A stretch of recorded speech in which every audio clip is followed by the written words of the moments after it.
The best station in the capital, Meet FM.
The Torchlight Jumedi and will knit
'Cause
you, politicians, dear, I know yet. Honestly, and Tokwa see what Ghana in a man signing in you'll be an edible. Any man, here, any politicians. Assemble Kwambaka will take Remasono, a chance kind. I want to tell you, do your politics well. Don't let politicians deceive you. Muhu ya see one no 1 year chinjia yan kun toko. Ye wi a ye frustra ko numti nam ne ye wi. Mu ana moko.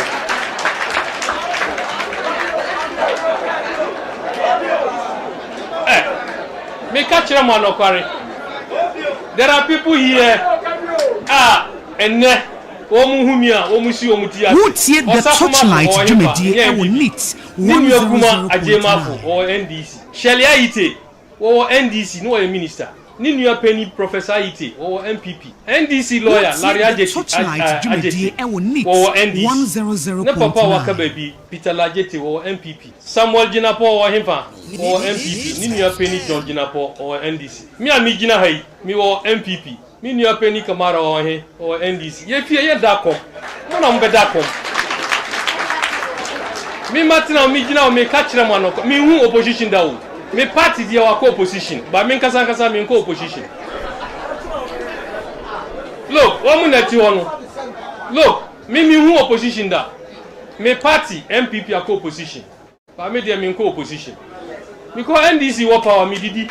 Kamara me kono homa me score be mame. And then me wa part me wa power. Bibi here na obe frame me. Ye kasa da na ma who opposition no. Enti mondwin my party and my content. That's the only thing.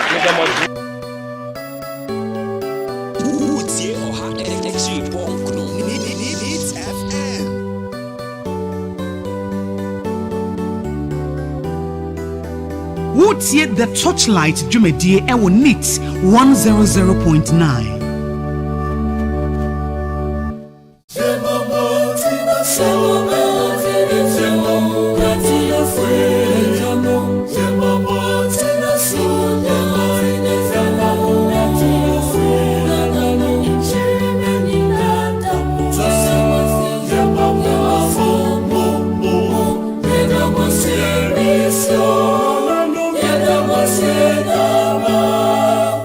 Yes,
Jamagana fo nyina kwa ba enne anwumre ye de ba ni 100.9 enne sadia wonimu no yetena se enne eye benada 25th January the year 2022 ye man Ghana enna ye nyina nyakopan yadomo a yegusu timu even though wokọ boku ene ne mpatam asomdwe ni ho enam so ma o man panyin na nado danko akufu ado de afutu ama mo say hey munya de amo church na ade no montena se na nyetuo enyetuo twen na yetimi kan sem ni yie no still yegusu yekura asomdwe mu ni nyina mo yekura asomdwe mu a yegidi se yetie bia no oman no menu mienu yadi atum se yebechechoro man ne aye oman ne de ye nyina beboa na ba bibia etimi akoso kama abusuya midin Edemak Jerry OSEI AGYEMAN na tena yetena se yide oman Ghana ensemporo ensamakodo a na wo oman ne mu ene ye baba behwe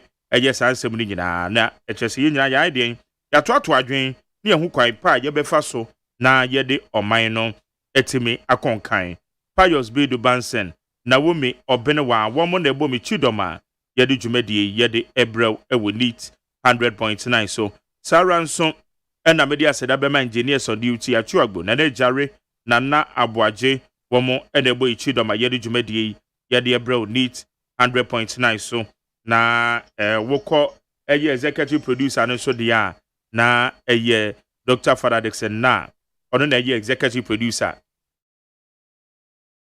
ena eye mi general manager Kennedy Asantio send the body chidom pesi aboaje na mi supervisor omo de bo me de dwumadi ye de ebrew ena koma ye baba bedi no eye nsemporo tiawa mienu ene say Momi kana Honorable Alban Sumana Bagwen, Right Honorable Alban Sumana Bagwen, Speaker of Parliament.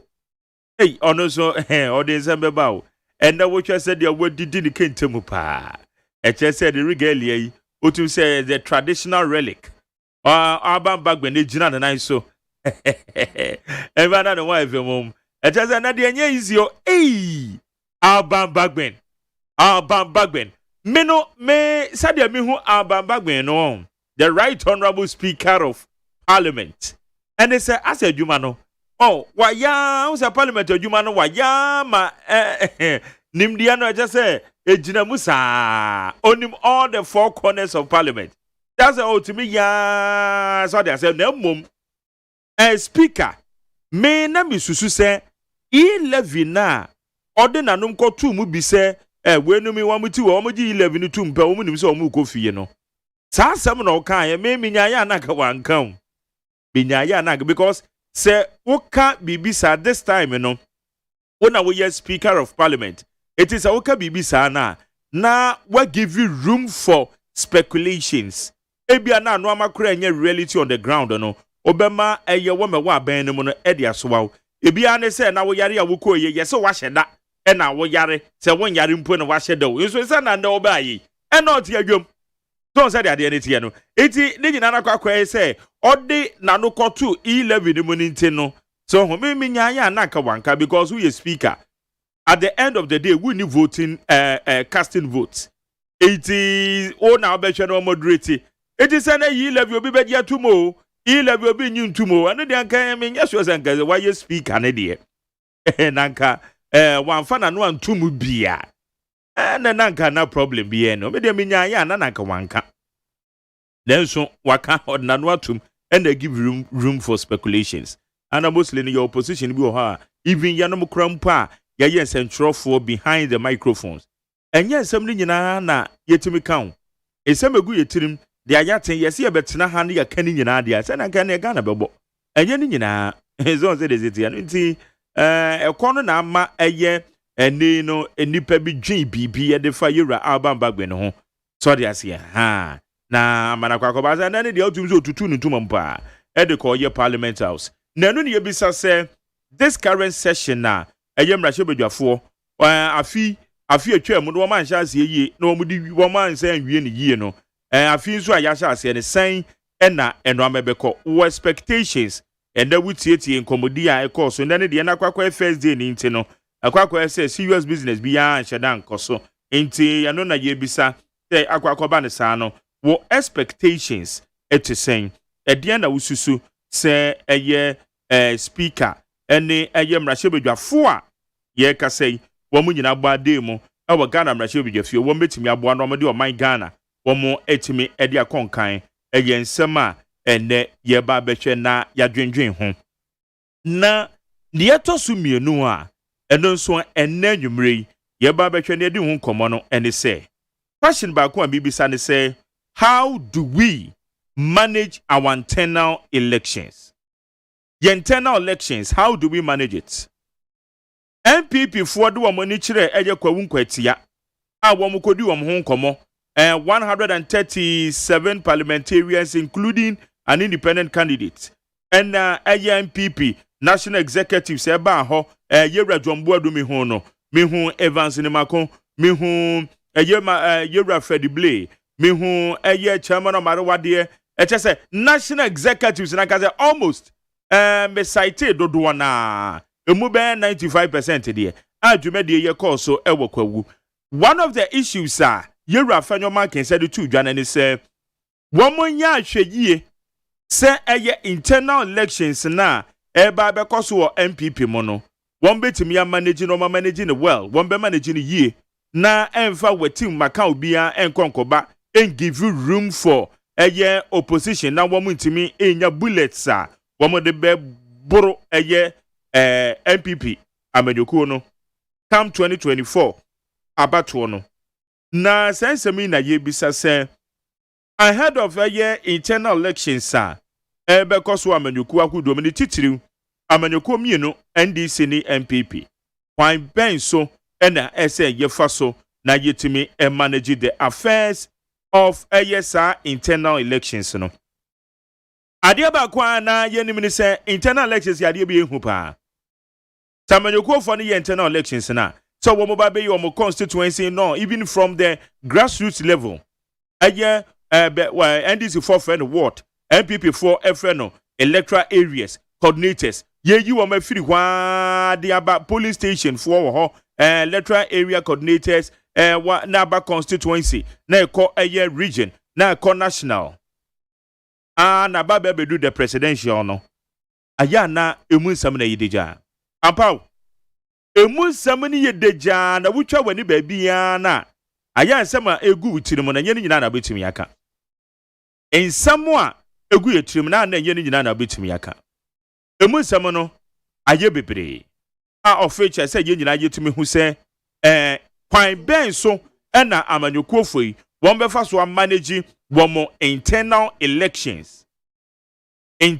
elections February ne ba be mu but you say naka I think electoral area there no dey kan wono kra naka wɔn ma hyɛ ase mpo dada de titiro yɛ MPP fo no but ɛnɔma bi na atwetwetwe ɛnɔma bi na atwetwetwe so how do we manage say amanyɔkuofo so wɔn betumi manage wɔn internal elections nti ɛnɛ anwumre yɛbɛhwɛ yɛbɛtena se yɛbɛsi adwa na yɛtumi yɛ de sɛnsɛm wo hu nyina nkɔmɔ ne ɛho kwan pa yɛbɛfa so na yama amanyɔsɛm na yɛyɛ no yɛyɛ ne yie yɛyɛ ama na ɛfɛ yɛyɛ ama obi ehu sɛ amanyɔsɛm ne deɛ mentena hɔ nyɛ wadwen sɛ wo deɛ wudi we yɛchi nti sabio wo deɛ bibia da bia na betufo gullibility da bia wo deɛ bibia sabio John na wo deɛ akyire kɛkɛ wo mu akyire nhwɛ amanyɔko na amanyɔsɛm na wo yɛ na gasa no ɛdeɛn na wo yɛ na wanya firi mu wo yɛ ma ne de bibi e de abeto o table so amanyɔsɛm no nyɛ sabio nyame adwuma a yɛ yo sɛ wayi wakoma mpefe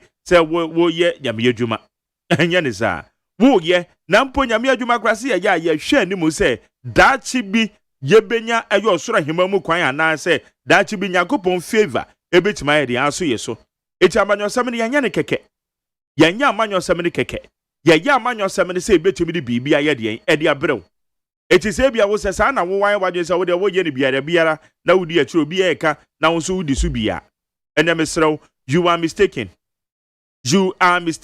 wo yɛ mfomso ɛde ma wo ho I'm telling you wo yɛ mfomso de ma wo ho because amanyɔsɛm no na hɔ tra kɛkɛ empo ayɛ amonhwɛ mo ho ɛyɛ abato a ɛna ɛkɔ so no hwɛ sɛ dia emu nsɛm teɛ hwɛ sɛ dia emu nsɛm ɛyɛ deɛn ɛteɛ ɛna fam iti menya wadwen sɛ wo yɛ ade ne biara saa kɛkɛ sɛ wo yɛ ne saa ndia then ɛnya ade betumi aboa yɛhwɛ ɛyɛ abakɔsɛm mu kwan a ayɛ na ne titiro amanyoku akasefo yi wɔn mo fa so yɛ wɔn internal elections a wɔn amonim ɛsɛm akodo a na epiepie obɛhwɛ na mo opponent na wanya na ɔno no ɛde adane aboba na afei edu general elections na ɔto no de pian so ɔno de no obi a opponent ayɛ wild obi opponent apɛ bullets a ɔno so de betimi de anya ɛyɛ ne nyɔnko a ogina ɛyɛ ɔkono sɛ ɔno wɔn nyinaa ɛyɛ deɛn ɛkɔ akɔpere ɛyɛ saa pɛpɛpɛ na etie so you shouldn't joke with certain things ebe firi maba the teacher ɛyɛ internal elections a ayɛ na ɛkɔ so no when you joke with such internal elections na ɛde nsɛm bebree na ɛde bɛbrɛw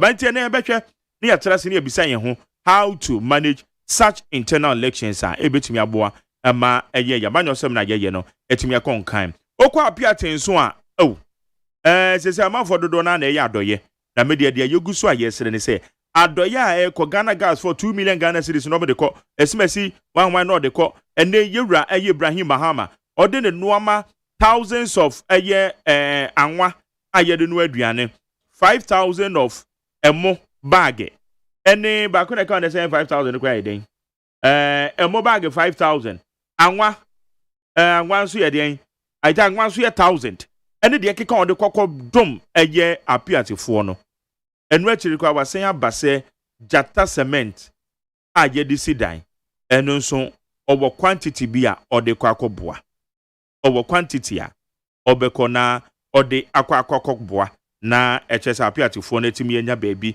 ɛde ɔmuti ato nyɛ ɔno nko a amanfo dodo na eni ɔyɛ ɔmomoa amanfo dodo na wɔn ɛyɛ apiatifo yi ɛmoa na me de America ne sɛ ɛmoa na ɛkɔ ne nyinaa no ɛsɛ sɛ yɛ manage resources ni yie ɛsɛ sɛ yɛ manage ɛyɛ such resources no ɛsɛ yɛtumi manage ne yie because ɛyɛ manage ne yie a ɛde nsɛm bɛba yɛ manage ne yie a yɛte hɔ a na ɛkɔ akɔte nsɛm foforɔ sɛ nadmo data collection na wɔn yɛ no ɛte sɛn Ibrahim Mahama then 5,000 bags of rice 5,000 mackerel then 1,000 gallon of oil eti no amana bɛ ne nyinaa no mensini no ɛne nadmo sɛ wɔn ka bom na womatimi ahwe saa eye amanfo adoye a womaba be ye o sika bem na womatimi amanage ne yie na nkonkoba se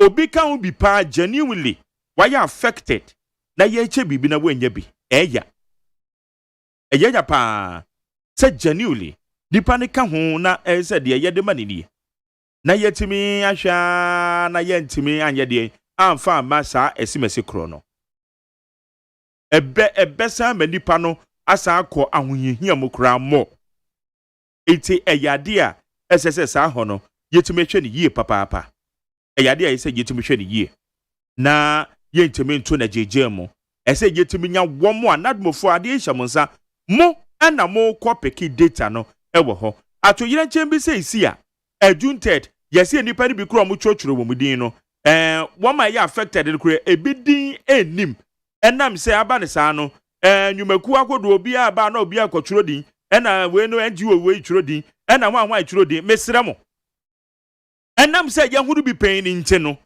dia esiwa apiate ho no nia se ye ne se yema data no enye baako obi ankonkosi akire se okwa akoturo din fufuro bia obi asi akire se meso maba meso me ye NGO meso me be family data aden na nadmo data na womo be peke no yen rely on that data aden na yentimi rely on that data because the same thing they see ye eye June 3rd ama nipa bi kwa hia mu the same thing they see wo ho enti aden yen rely on one particular data ye betimi de ya peke eye all the affected victims no na se bi obi di bibi ba sa data na ye de akwa chenu ama no e de ama woma e affected na no ama ni bi nkonko fa asebu akwan.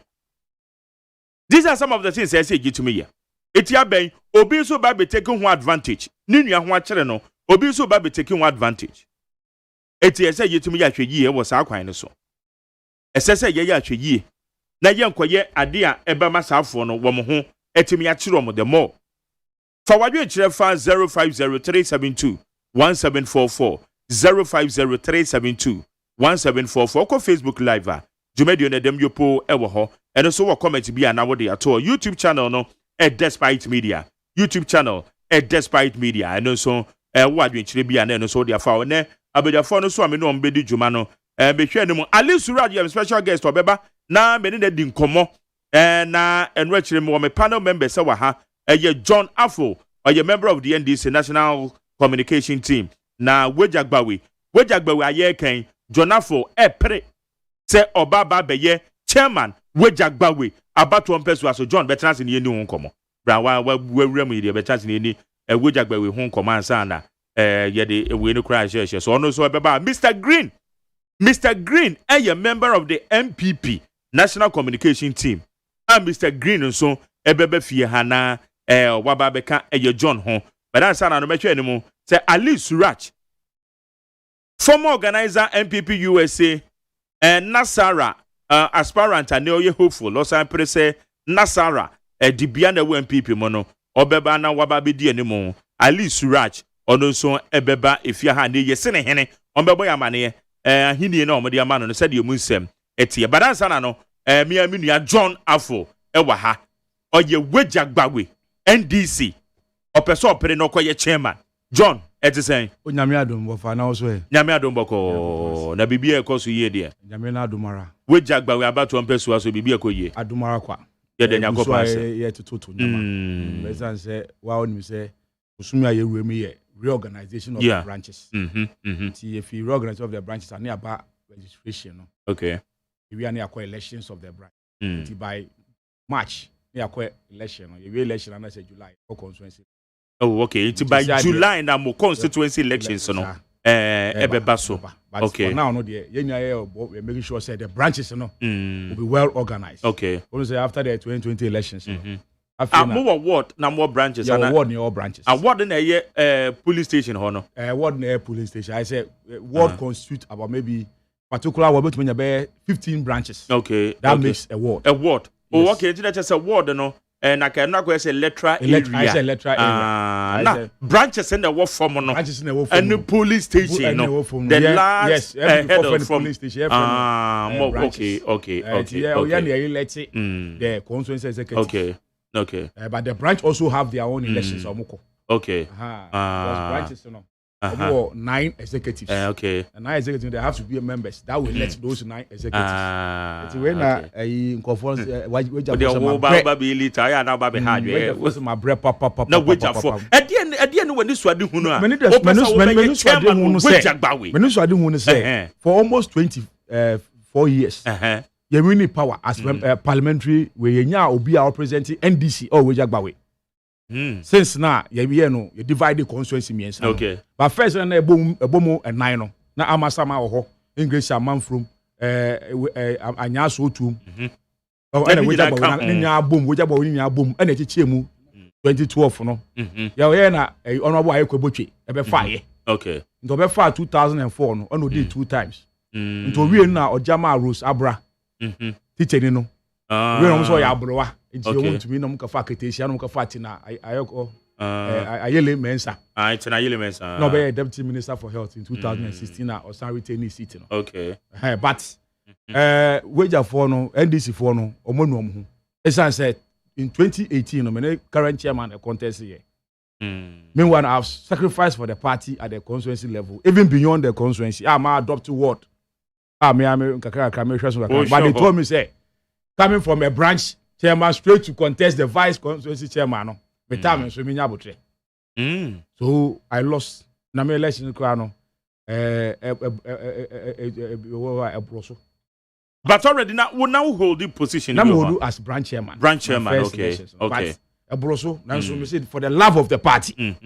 Mame money nanka. Name chairman. So I supported the chairman, although I lost. And you don't find this kind of things in some of the constituencies. They work up election pan will lose. And you pledge your support to support the current chairman in every endeavor. It will be Robbie the man behind me play. And that is what the people of Wejagba with the branches and no say no. If the papa war John Afumu or the party, no, the blood is in John Afu. And you'll be so a unifier. Baby, and Tokoro, me kwana sunjabaho. It will be here 4 months to year 2022 elections. Now, almost say no Obobia, no votes. Because almost say no Obobia so on contest elections because of course say we call 2 times. And you know, Ojahama Obifu from Wabet Famantel. No. But you won't say no. Honorable Obobia bar or to me seat no. Etienne Yankophobia no more branches. Almost say almost person Obobia bar because some research on my own their research on my own. Almost Obobia bar no to me adding I just sit no. You know, say Omkafo Bobia, but that time, so I elected a member of parliament there. I was the one that brought the constituency and the parliamentary candidate together. When Obobia came and spoke to them, Namediombaya, we fought and ensure say, in case sitting. But why don't you see 2020 elections? I could crash some a soldier for near police for intimidate and call for. I wait about us at my electoral area. I'm a 12, but as at 12 o'clock PM now, Barber scram by. Yes, I get down. Now Barber scram by because that is one of the strongest hold of NDC. Today be I mentioned about intimidate. And that's at 12 o'clock now Barber by. I will ensure say we won that branch. I'm a win your ward no. And to me say me ward me win my NDC. I'm a boa ward no. It is someone say no. Then ya me subai no. And no da me want my party no tema me want my party no. And they say me kum want my party na. Me be your position kra but bibia mo frame bia me ba. Ade bi o metu enum bia me wa hwande am to me boa. Onu nti no. Ade ne ka fa John Afumba, the grassroots man, the Ford Marshal, the people's choice, the man with the people. Always with the people. John Afo. But to me, for the first time in the history of Wejagba, okay. Magic City now NDC, member of parliament representing Wejagba. And yet you task. And I will. Sir, we've won the seat before, but when that a boom, that was in the 1992, 96, and 2000. But 2004, if the last person of far or winning sitting here, and Satukuyama. Okay. Ratana Jerakwe Thompson and municipal chief executive. By the time they to me for sitting there. But Kianike, na me ya do na say kofo mo wejagba we branches edumi 2 minutes shaman sir all the functions in wejagba I will make sure I'll bring them together na yet we will say who your organizer ye wadwuma who your communication ye wadwuma who your secretary ye wadwuma who your treasurer wadwuma ho ese we me nka ye chairman mbeji to all the posts about me bo say who be ye adwuma everyone say we organizer who ye programmer who be nye nyam enti no me meji wadwuma atutu unema untumi nye wadwuma bibi say ekoso oh that is what some people are saying we say obi wa wantumi achieve obe press on the brain the current chairman no one obesan akobiem o ka say onko but yetete say obesan ba nti eya manfo won say na wa wo so ojo na afo sem say onu no bedi wade no ade na so but ye no sa na ye pe we would like where there is competition NDC party full of ideas they were competent and able men yetumi bibi obehia say yetumi ye enye party bia they call themselves competent but all the two nations so mutumi nye adwuma no bia ahwe Ghana enenam NDC ye party wa onim de aye we jagba we ohwe developmental project e wo ho nyina ye NDC at Jomama time and ojeje sa 10% of ministerial appointment no ye see chief compound obetumi ahwe e wo ho tetegu up to now ye complete ye they see we but they were deputy minister for health ho deputy minister for health ohwa nka mbebu omo ho nyina no tie nya bibire omo hye esinde okwa mbebu egu wejagba we no okwa draft no mobo okwa ludu no mobo adwuma ni ho omunya du so nya munya ni da so tina mention ko what ye hu no me say almost 1 year to aba me hu tina ayele ewo constituency order me hu no so ba na me hu no dia ebia se wo na wo hu no me fa me ni nkosua hu no by that means ade we pa na ono abo aye no wo do wetima so nko fo akọ ade a wo nya ejoma mansa na adwuma eti we na eche se ade nti na ye fa John Mahama emba 2024 ni enya NDC member of parliament our representing Wejagba constituency eti na eche se wo de strategies egu for mo a wo de begui ni constituency na me ono say de enya o Wejagba we ye se NDC be ba ko ni ya wi ato aso ni e wo se ye wo leader se bibetun obetumi aba abejew itu ku wa ma party ni kra na wo ni da so se bibetumi a John Afo bebeden ebeba abeje me enti no sa wo ye adwuma ma party na wo hwe wechi wenima na wo hwe ezan se wo se wo leader bi a ota wechi a o pushu o motivate you a o hye unkran se na be ya wetumi ku kakra e de ama party because abra ye koi 2024 Mark Jerry enya minim John Afo anase John Afo mo momo anase bi a madam fu bi nua bi ene John Afo anase me ni John Afo kwa sorry dabi enya sa it's about what John Afo can do enti enya enua asem anada fo asem kra de na wo John Afo nsa betumi di aye de na wo John Afo mu de na wetumi show awon be ye chairman kra ana John Afo onya bibia otumi sesa na de metia na meti okay de metia obi ntumi mponche se ye boyfo ko squat say hey John Afo ni me nya asam da dabi baby asam won ho na me kodem kasiesie enti that is the John Afo for you that cry John Afo the unifier Wejagba we constituency the field marshal the chairman who can communicate who can organize who can secretary who can treasure the chairman who can do everything and ensure that the people that have been elected will do their job and get result for the party. Now, a contest in the muti saying wo contest in the chairmanship in Kofo mo yi muti say omo kono Nkofo 9 we can ho 9 yet it is omo ba but 2 and omo declare including me one of the branch chairman of war Wager Ward okay I friend comrade Baha and the oba ko so o jama ono say friend comrade Croyd and I mean so a friend comrade John Afo okay incoming chairman of the constituency Wejagba come March come July we a big man ya adoma the won kwemu kwa de a we a big man etima set agenda 2000 membership cards me ensure say you 234 branches me making sure say me pay membership card ama branches no so na be ya we will register the branches okay and ensure say they will pay their dues so na be ya enyo say ama yakoi ama fo dwuma nyegu ama fo nye dwuma de mbedi kra yedin eti how do we motivate the people to come ono ma onya hwe A two catches off for the second card, the Tony, and over card. Dabi. If you have some help, well, we card the be free wow. Me, I'm home. Now will be provided. Oh, okay. In the last election, it's what demonstrable track record. You're going to be can me on Kofu now. Omu need to me. Obi wano youth organizer. Me who say no, who no.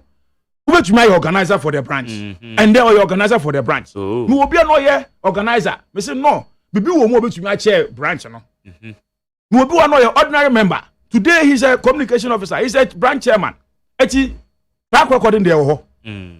Nkofo ko omu ni constituency omu nim say adwuma me ye ho na me nye mini police bia no and they say then you do 2 minutes shams and am be before ko mu suru omu say e 2 minutes na phone say dia then the constituency no be dia boss on the he constituency nafa and that is what I want to do, and I believe that with God it shall be possible. Wow. With God it shall be possible. Wejagbawe about one person so incoming chairman NDC and I would say kind John Afro. Eti ebe saba, but me apeni abodu. Oh, there's a win there. Yeah. Yes, sir. No dey ka ba wonya ba. And the green so or you know ma me do. Eti no ma me chia me branches ni. Me dey catch over me san chia omu biom. Omu nti na ye ho. Enye say me ko chairman. And so we to dey agba na wo at least radio so do to be sense. Yes say o ko chairman. Ni pet ya ni bisansa wa catch me. Na me catch yes. First of all, yes, we are. Na ma bisansa dey ka na e oh, na what the party be? What's a party no? One chase mu a Ghana for be confused. Na wo so party party in government. And your party in opposition. In struggle. Masa. Dey he na oko ye NDC ni mapa o te wono. Ye NDC. Party bi amre bi a twebe na omo ye omo na omo special Ghana no. Yeah, boy, who this be well, me wish you good luck. He's a very good friend. I'm Fishenka. Only the best candidate I bet me lose support or am I? So I'm to abandon man I be boy.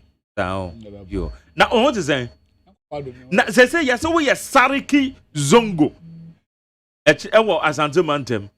Yeah. Ana no na de mi Zongo. Ede. Sariki o say o ka Sariki a. Obi atia say nyina atia say ohene. Okay. But hard working of the Zongo community. The entire of Ashanti Kingdom.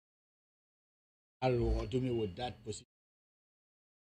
Me Taki Zongo Kumasi. And na mama say award ni say hard me Zongo.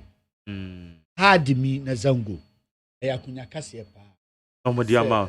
Because the whole Ghana yatimi akase Zongo fo nyina una we hard working. What's you sad particularly? Nature say ahini wow. Na wa jai na sa you know wudi a wutimi your politics man ye. Oh say because obi nipa obo mama ne say minimum a dia wa ye no say me san kan kire wo say won say we madam for pa me san kan kire wo say you know ahini no nka hwehwa na jai politics no. Any your interest? Ono anso na bo mama ni o. Say amani wa obo amani en jese yen on the US ka no. Any your interest? Okay. On say ahini die no e wo different is a title. The Zongo for who said they oye no so many. One person mo bo wa baso. Yeah. Ini so ti ho. Yes, you know ye who say me portfolio no kra na me kwa me ti politics. Well, it's a hard working of the Zongo board. So I'm doing a work that are so many. Somebody are rewarding me. They no and say and a second Zongo Palace no. There were Obia or no so ye NDC ni executive kra or no so di hini. Oh, okay. I know there a way to create an opportunity to serve your community. Okay. It tells you say with politics or without politics. Which must serve a community. Oh, okay. You don't need to be an honorable member to serve the community. If you want to, person serve community ni yedia. So do a common fita. It is said the Nyankopo Aduma Yewo, the Vice President of the Republic. We are Northerner. Our party na TSS. If you are a Southerner, you become a flag bearer. The Northerner will patch with you. If you are a Northerner, you become a flag bearer. The Southerner will patch with you. Na enkono. fast one and yes ye di kozongo ye di call ye no omusomu yeso omoni aso omoni soye na omoye dey ompese omo chese Ghana mampeni na budget ma was mame no ma ye dey mame na me dey ba to ma bom me apaso e wo omoni say bebrebe a me ye nyina omoni aso no mo mame hard reason.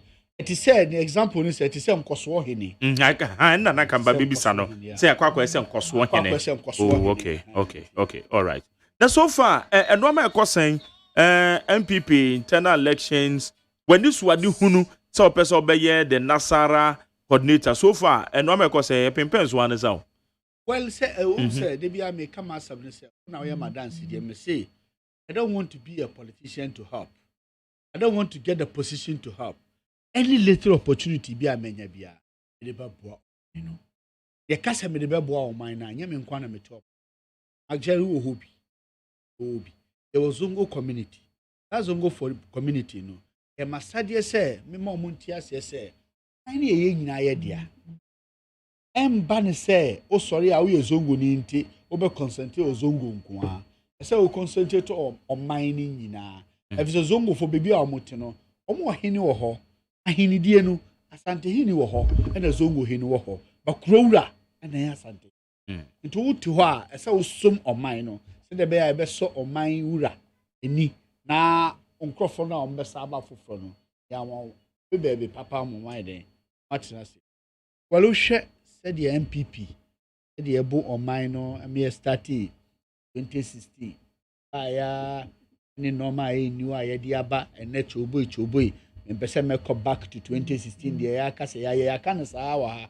ya ka front and back the ya nyina ya ka ya ba beto about 2020 opo ya do ya move 2020 to 2021 there was issue of court apart from the court appointment vetting ni nyina bam ama covid issue enya nkoye no e maye nkupon ya do ma friend ya ba 2022 there was January 2022 wo gidie say January 2022 edi aye da yenim butaya da yenim pani rules ye kwan ma bibia sebi ma mfa me ame bibia meti wa denta sakura no esi kwan bia metimi anya kwan bia wuram akobie metimi reduce the traffic no enti o mampeni na do danko akufado ejuma na wo ye ni nyina kai na hu se eye Dr. Alhaji Mahmudu Baumia ena tandechi ane ye nipa de obeye bi nemum wambeye ni nyina yetimi nka se nana do baye no we perfect but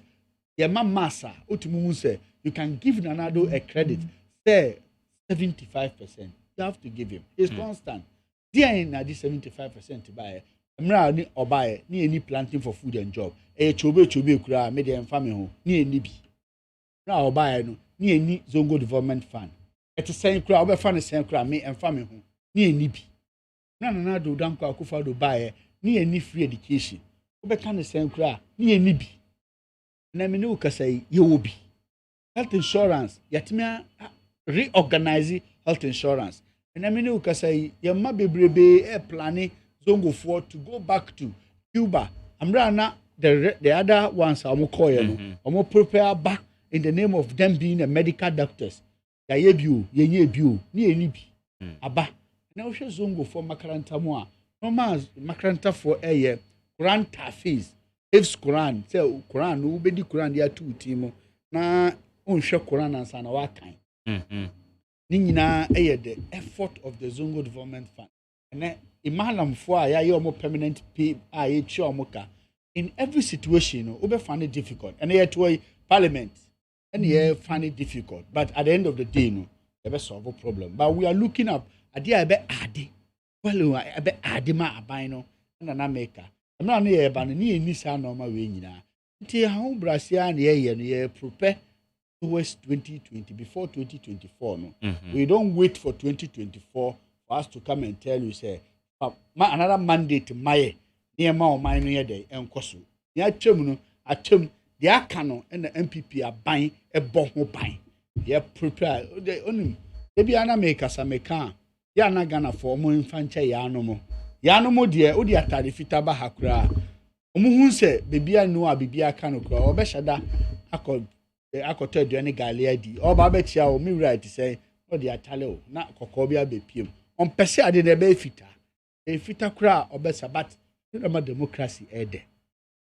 Once you are in democracy you need to know say people like that will be there for her obeka choso be chama betimi ama na party aba power ni nyina e ka politics mo me ma obufu e nyina betimi aka se metwe me be a national chairman or NPP a mema Ghana nkoso me party na bon homodi ye e boni e boni okay yentu a yenyantu aba no e Jerry okay so beside there inti mogusu a say because internal election because who say na me can say one thing na me respect MPP when it comes to internal election.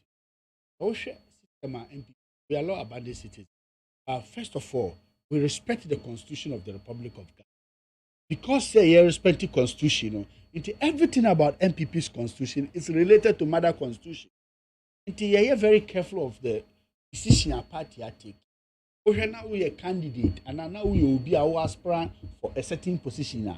Party natural so you be a campaign, you be a nomination.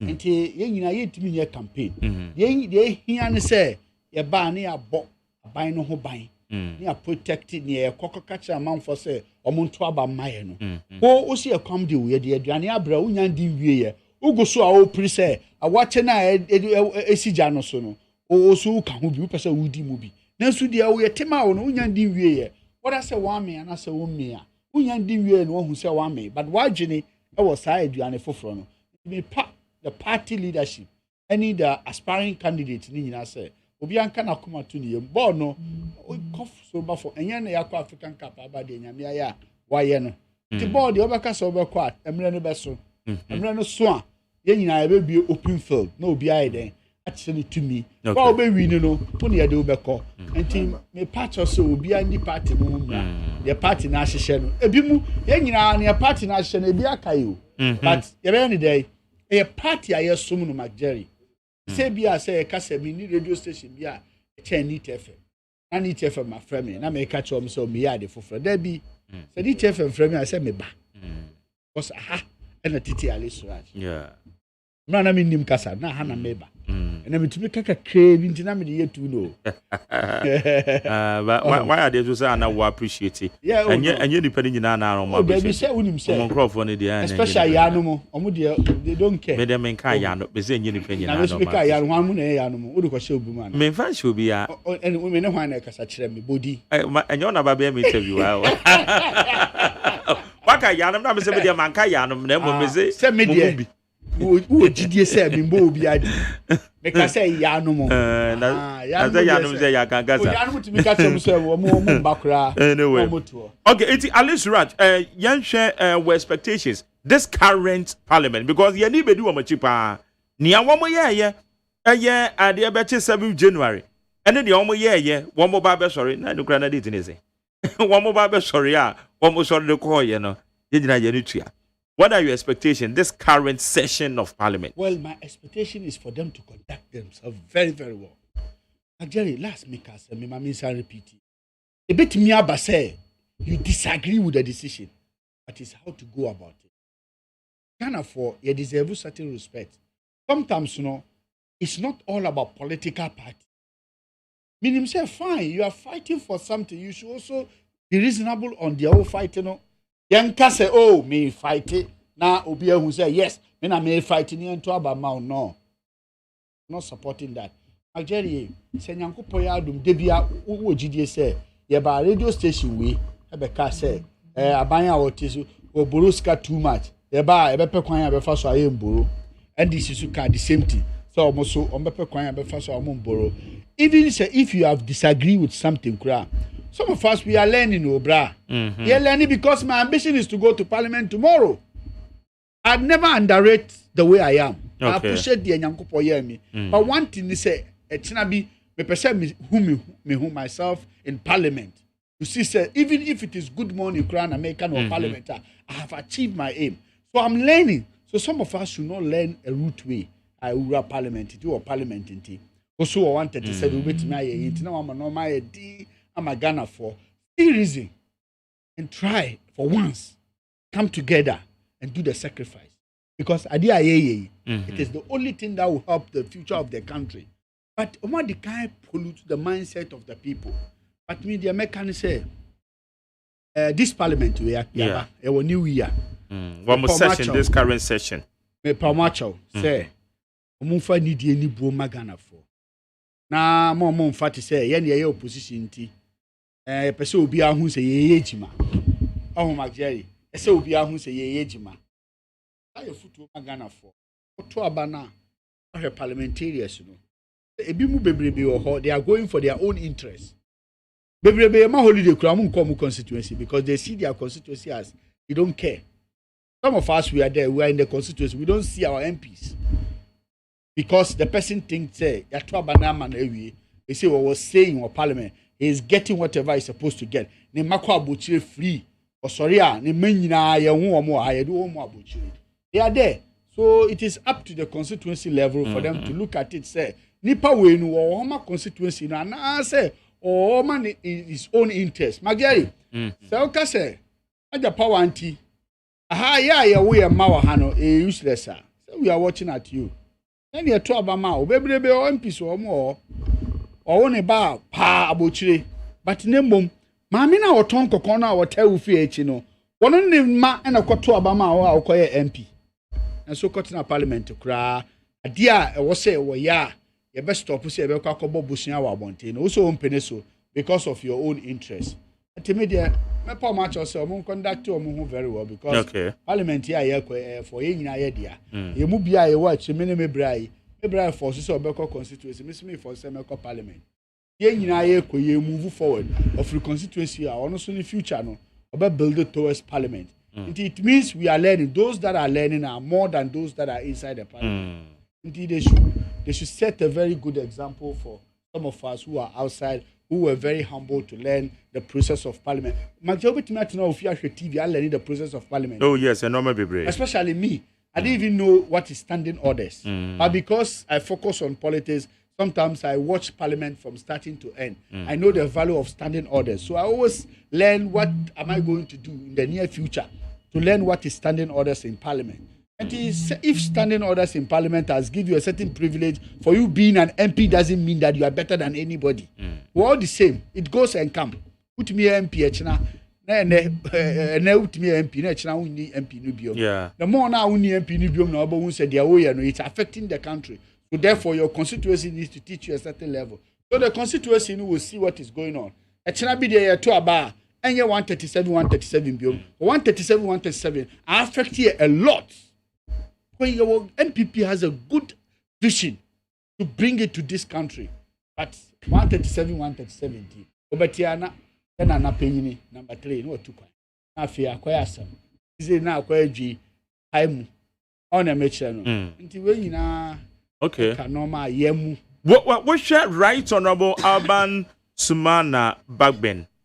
Speaker of Parliament, this current Parliament, the performance that was saying, because we are more MPC Kokushia Kwekwetia. One of the things they combine is you Raju say so we shouldn't rely on Alban Bagben. Then one more in your focus. No moon some bema abino. Etimia Konka. Alban Bagben. I'm not talking about. I don't want to talk about the indoor meeting, the closed door meeting. I'm talking about his performance, the one I see on the TV. Okay. I see, say, Alban Bagben is for me, he's not trying his best to help the nation. Because first of all, at least if you be Biani Aukase, try say Anessa. It started from your own political party. Omo Ankasa they will start doubting you. Say we say. Omo say na government in power so doubt too. Say we say, why can't you be very straightforward and see the reason why you should help Ghana? But Nipa Aukase Oboa Ghana. Jerry. Oh, boy, Ghana pa. Now, why? Me, oh, say Yaria de Yankriti. Which mean Kasa because of parliament in Tinawa Kriti area. No, I would never say that. But sometimes, if somebody want to help the country, he knows how he can help the country. Because crisis we are by Fish and Speaker as support to the improvement of the country and level because it's simple. Speaker, you have a right to interfere on this issue. Now, was it speaker in support to the developmental agenda? Oh, I'm just telling you my own. based on what I see. Until I catch us a closed door meeting, I'm not there. But once the mean as his performance, he say he doesn't want to support the agenda. That is what I see. I may be wrong. I stand for correction. I stand for correction. But because Mrana Otuk, I mean, Kase Obi Frey Ariamanu, Debbie, Obi Frey or Yari, fine. I better to Crano Crano. Once a momo, Moa Bemunana, Albania Parliamentary baby, and over to Crans when they share regalia or the Babetana, Gumuan or the STA the affairs of the house. Sometimes, your action and inaction will tell people what you are going to do and what you are about to do. Your action and inaction, it tells people. Now, Parliamentary, may catch us say, and quite baby now. When you have a first way best, your best CC or my win. Before Omudibeka campaign, say Antimi and Yahin, Yabe. With speaker and without speaker, Yabe. Because Ghana, no idea. Yabe Hamboya, Yabe Bray Huasi, Yabe Pekwa, because Ghana here. Ghana will hear and cannot be saying Kebejai, but it's not for the person, it's for the country. The ones is for the country, we should let the person see reason why he should cooperate on the good business the Ababe to Parliament. The person of Ghana for Mageri. Me pacho unti radio station we na oka say borrowing aye and edoso. Nka ho bi na eka. Na se kwan bi apie mu kakra. You see, you can disagree, but a little bit mature way, not political way to just so everybody say more hun dey omo person omo say just for people to know say mo dey mo na mo support say me enye. No, it won't work. It's about Ghana. It's not about your political party, MPP or NDC. To be media me fish enka. Pick a bit here. Don't change it. Some of us we are watching. And you obey Pia Yenim. Politics Yenim politics. But the baby or didn't obey to me at the baby in the fried rice, who cook ice. Who are easy, you don't have evidence about Miss Reno. Concentrating here, but change be our nafi, your baby that Juma Pessia de Bao mine, dear. Yedi Beba. Whether he like it or not, we'll bring it. Because Krono here and the speak. Ali Surratt, former organizer of the MPP US, United States of America, former aspirant and Nasara coordinator, MP, aspiring South. SUTF South, or aspiring candidate in so ever Hodona, what's in the country. So far, Ali, Mami Bissau, say, Oshe said ya and Rameko, you ya esi Burkina Faso, and now Yanso ye ben on mopa, now bay Ghana. I say you see your lessons. What do you think are lessons? I say you to be isuya, free the SU of Burkina Faso, but because Osha, I'm not on pre-crack. I said the SU of Parliament, and I'm sure na ama soldier free. Ababe o ma die ni Ghana de ku oh yeah, Ghana obi aye security. Ghana obi aye security. The pompa say the AC enya ye ku enya de papa e o se nipa obi wa no kura na oka. Or the every say ku sia innocent peoples no mbewu. Omo mbe important nyina aban no nipa na o eku no be protect omo. We don't even have to talk about Kukra because Ghana, as far as Ghana is concerned, Kudie enya dia ABC. Because Minjin this say Ghana need to her the perception and an Najin say on planning coup. Who started and there by the next day, 6 a.m. You be who say you coup. They will arrest you. It will come from your house. And you say the coup security there too. It will come from your house. Into coup there, me need say Ghana. Coup bet me I see. And now, we have trust Ghana so much. We are praying. Yankopon protect. Maku NC. But I don't think it is something that say bit me see or Ghana. Na Mageri unkwa out one mobile man who say I didn't nkosu. I say could yeah, and you're the best option. So we would not even think about it. Minim say Yanamo crowd, they won't even plan this, they won't even think. Wojidie say, Nadia could be. Okay. I just say bia demonstration bia ni bia man for a year. How did you omudi?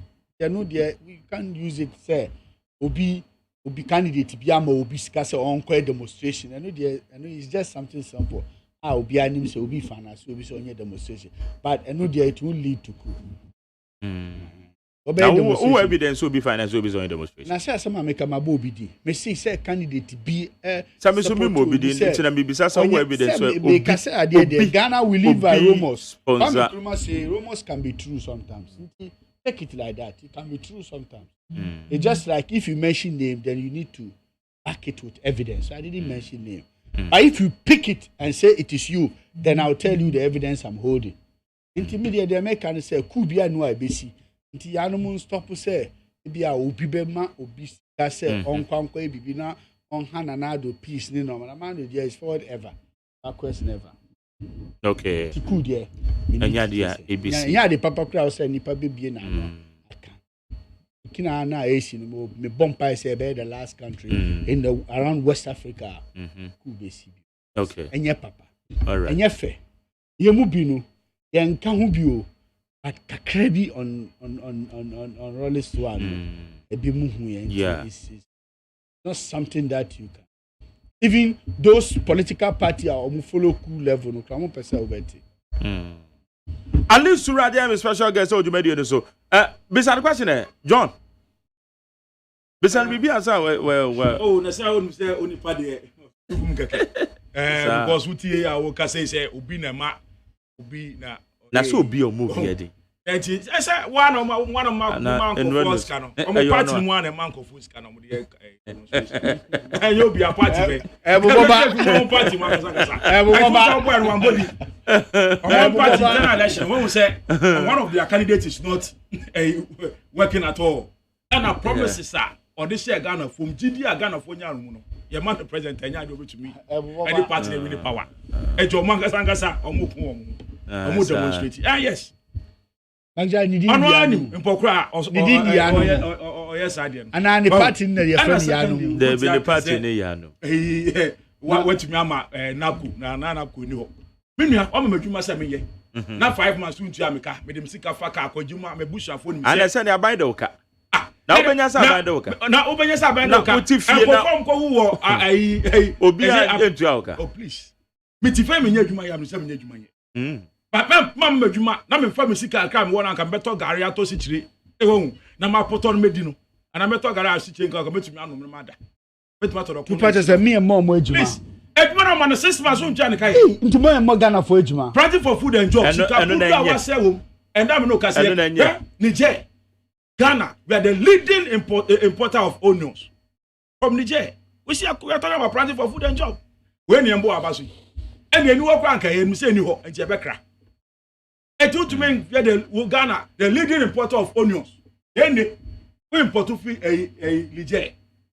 Now we can say planting for food and job. We say 20,000 Ghana cedis. If you can say me cash, we say me and Ghana for ejima. But mama me. Eti Ghana for ejima. Mama juma ba ya mama ni wani da so. A obetu omuka. No anya bi kakra obenya bia obetu da hwe na busuafo. Dey hin na odi aba. Obetu da ma na maame. Dey hin na party di aba. O ti ase. Say me juma party di aba. Say wo ho na say what is Kaputro 5 good years? 220 billion. Chairman the power to me die. Put me find your way. Me a menya hwe kra no. 10 polytechnics Missy Ghana. I don't need brave. Under John Mahama Mills. Afari Hospital. And polytechnics. Yes. Every people want to see regional hospital. Hey, John, they are now okay. What's the polytechnics? Yes. Are you seeing the war? No, polyclinics. Sorry. Polyclinics. Polyclinics. Charlie, Polyclinics. Pensio be my John. We need the oka. Short as John, I confused. NDC by MPP by under Kufuor and Kufuor. Want to be regional hospital. What I want to be I catch him. Under His Excellency the former president. Yes, be what? Oh please. You are coming. Una see what? Una Mr. Majari. Who can say na me tell you? Una come here. Una come here. Na me hwem foso. Me say una come here. The question is not simple. Una come here. Now so commission bibi and just ona see. Oh na say omuja no wuram ne ekoye na esi enya Ghana ska ne nya say obi ye bibi na baba beto a. Plenty also okase. Eso okase. Die yesi ye no mu be wie ye. Let's see one thing about me is let's put the thing the way it is. No, yeah, who's saying that here? But how come sound now see ya? Ghana for baby sound now see ya. Elections. President John Mahama, the former president. Ghana for baby sound now see ya. What you want them? Who see ya? What you want? Me ma be commission dey ma wi a. Asante Oja say I was strong. They also can say. And a big minister, a president, hospital. It's already president. I chairperson of the president. If you want to do over okay, it's ongoing. We are talking about Sevilla Hospital. It's ongoing. Menu Kasai Konango Hospital. It's ongoing. But Konango Hospital.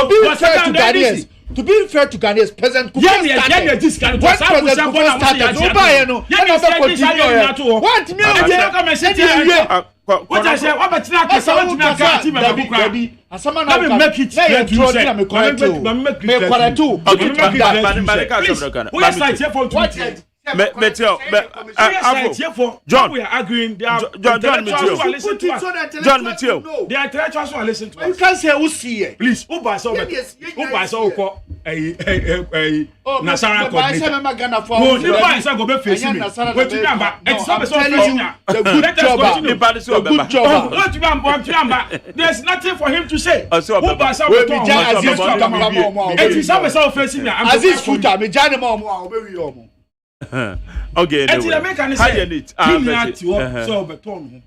Oh, now Dr. Mahmoud Bawumia catch Ghana for say the bed oba bosi abonya de beji biu to ye wo kwan we a na beji me de sisi da ye kwan to ye wo kwan ya oba bosi ayin wo tumi agi let me dese waka bosi ahin na oba waji oba up to now Parliament what was approve ni move the auditor general the auditor general just last year auditors report as you lose 12.6 billion for corruption alone. 12.6 so auditors report one guy's auditor upam develop how can find by I say 12.6 billion was lost on corruption. Public waste in kwa expenditure wasting in kwa corruption kwa now say what is 7.4 then I'll be to die 12.6 billion what my find that way. 7.4 no to die on my okay. Oh, what do you get fan? Akoba wa. What do you koko? Akoba wa. What do you road fan? Akoba wa. Esa. What do you akoba wa? Eti no sag momo ya opese uji ya o mia Ghana fo kon chinchin. What do soldier for beba? What do police beba be bu Ghana fo kon? Ama what to me pass it through. Minia, and that's when they say the 7.4 cannot do anything. 8 years on this cannot wa. No much loan. That's what they are celebrating for. I'm telling you, Minia, I'm going to buy a power that says, Scout Maji, Busha Bo Maji. Dear Pano to media compared to President Mahama. Compared to the FSI, so we say, from President Mahama, what almost say, Mahama Bano, nay, 120 billion. And a no Kufado by 2017 State of the Nation address, also 125. What if I say 125? From a time I started governance, I do President Mahama time. What if I could afford the front is in the account? Mama name was about 120. Who buy just 5 good years? 220 billion. Infrastructure ban pan to me there. Oh, promising Ghana for sale bar. There are some hospitals in the regional hospital, regional capitals, regions. There are no hospitals there. And to see 111 hospitals. Mr. Me say, how long? They catch them say, that's 111 hospitals and 1 year near this year. Oh, one far. 1 year near this year. Damn, Ben, President Kufuor, 2019. Why can't just oversee 88 hospitals? No. Within 1 year. And one revise. No, one revise it. Me just say, Siano, which site? President Kufuor went to me a cat song. When you go there, you see contractors building the hospitals there. There are no contractors at the site. Okay. There are no contractors at the site. Minya, Tintin person who pay Ghana for slavery. Also be issue 1.2 at the rose. Now contractors somebody Ghana for car on scale we be na wedding e be dey chomka. Or say or the SARS can you be abedin e start you start. And answer no kai. And you start. E mabuna dwuma no. Menya eti abawe Sika pudra waji uba abusabo waji. Who can say amuba ya 2017? And amuko kachi bond 2.25 billion. So can say bond. Sa bond kachi yeno. That 5% no. Me know they wouldn't the ownership of the 5% how much is bond. And why? Do you know? And I'm business say oh I be on him. I mean them so him so back catch. They be him. Oh, then phone him.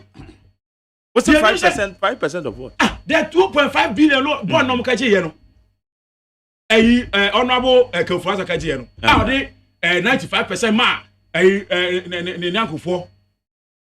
So 5% up to now. Do you know the people who bought that 5%? They okay. I am. Are you not in this country when Kenofrata Echo bought bond 2.5 billion? That was all the 95% man. That 95%. Yes. You don't know. And I wouldn't say, you don't know. Let me tell you, a shareholder of a enterprise insurance. The friend is saying, on fire or the bond, I mean the bond. I don't know say bond, we go outside to take bond. Yes, and when we buy the bond, we should know the people who bought the bonds. What I say, up to now, we've not even those people who bought those bonds. Mr. Bonidi. You can't be just Bonidi, the police what? Please. You can't say what you don't know. Please. Bonidi, please. There be Mr. Bonidi. No, you don't joke with Daniel's minds. See, yeah, this Kana Mobi. You are saying it, you repeat it. Bonidi, you can't just sit here and say, yeah, this Kana Mobi. I will never sit on that communication like that. Bonidi. Why not in this country? Bonidi. Let him mention the name because of I never better go and find out. No, go and find out. I don't know. You are saying you want to mention for them. That's what I said. I'm telling you that. Oh, so you are lying. It means you are lying. You don't know anything. If it was me, I'll mention the name. It means you are lying. Know what I'm talking about. You are lying. That's how you communicate. You lie. Oh, that doesn't mean say. Put it down. Interrupted. Body, just put it down. Okay, Ali, hold on.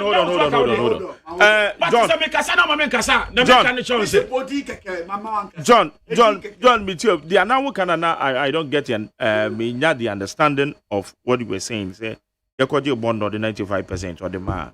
Well, I don't get it.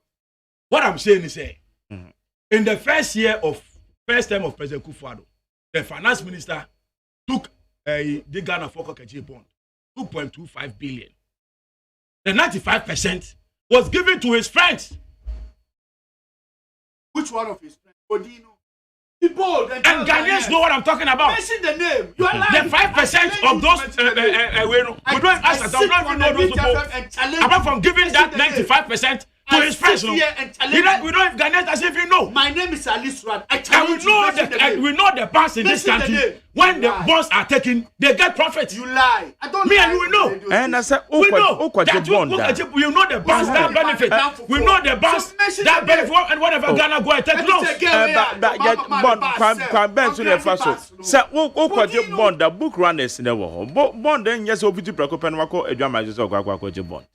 Then yes, I know. Bond, everybody knows how bond is taken. And I make sure say we go outside to go and buy bonds. What I say? And I make sure say those bonds now on Mobam got 2.25 billion.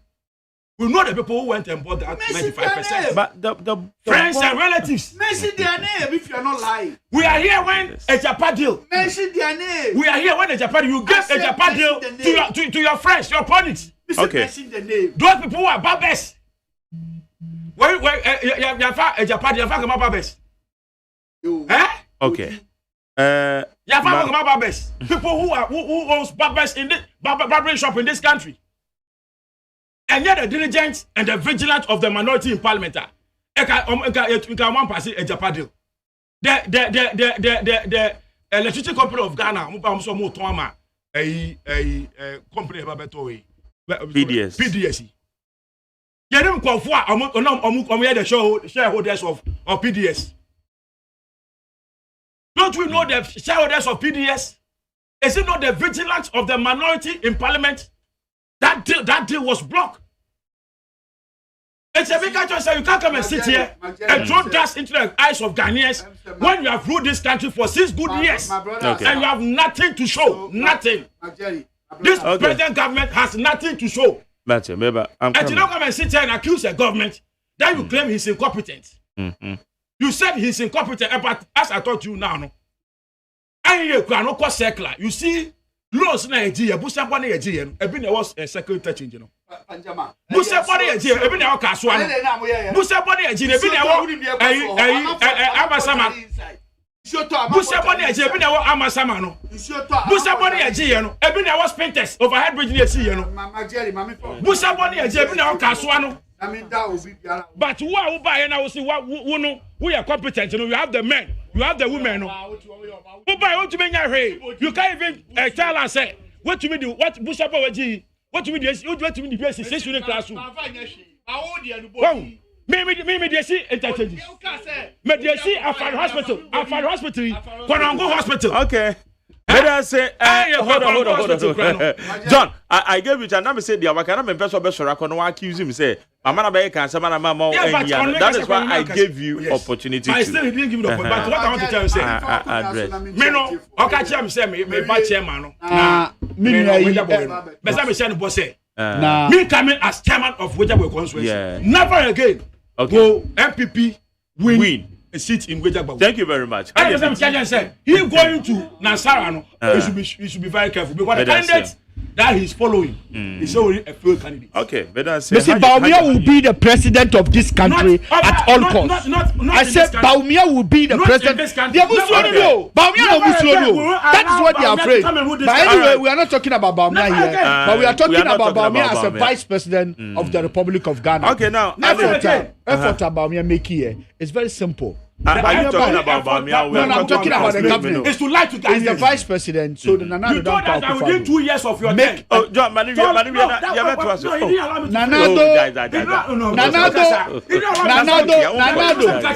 catch us.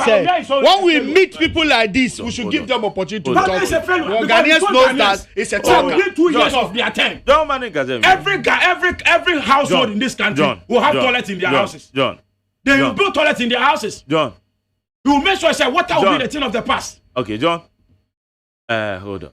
So that can tell us. Ali Suraj. So far, this is the first. Your friend is saying. This is the first time I know she a female. The first time. So I feel then I will catch Ghana for. If I'm buying, you're expecting very more. Yeah, buying no more expecting huge infrastructures in this country, especially roads. And the president of the republic, and making sure say we put up the stop of borrowing. The borrowing is too much. The borrows cut too much. You can never stop borrowing. Especially your government. Oshe, the friend is Oshe Tobu ya. You cannot and making no impact. Nyankopo ya dum e-level ya no mo ka se de be antiase be ejuma na ya another income e de be support to the road side se de be ya be ma road infrastructure no be cost more because the president has made it clear say this is a year of roads and I mean Okasa Zongo Development Fund has put more effort into the Zongo community. The Zongo is changing and among experts say instead of 40 it will move to 100. Student to know baby benya kwanya ko Cuba akori di medicine say the be amoba zongo ni oba betimi ahwe zongo ni oba oyare na asama ya chat wo nyina ni say me de say se me ba ni tefema ya me ba minim say station ya ka nokure ye ntwantro nti me metu mi hofo say china me kasa wa ha say me hwe me kasa mu ye because me ni evidence eni kwan say me den meka because no ma bebrebe say me ne ka me pese me dede no obi ahun se me kasa e futu me Ghana phone me kasa phone say doctor me kasa Ghana phone na say at least the example I make for say you be see jana wo akwabi yamane lady yamane buses be say on grande buses the lady I can mention say the buses amane say onye jima Ghana for all right so that's it this open say obi a cheska I was expecting you to mention the name. It is only sorry to say obi a wan kan okre and wo kan sama wontimi body na name ya no mu de omo nkoso na Ghana fo etie sa wo ba radio station na oni Ghana fo e kasa Momo who said you can win him your oka. Come on, you mudino for boning in the FMO. And I'm so town binti, mean tantro. Okay, Shenny Pano. The Mageri, a few way. Eye need FM afi the bompa ma need FM for me na menti so mo a omo ba omo kan ne ya ma omo no need FM mo ye bia ma ye MPP for ye damwase ye mo ye nyina nya me nsramo munti ene ye wini 2020 election we mo so ma da romanti ene ye be say wini 2024 na me nua very nice handsome boy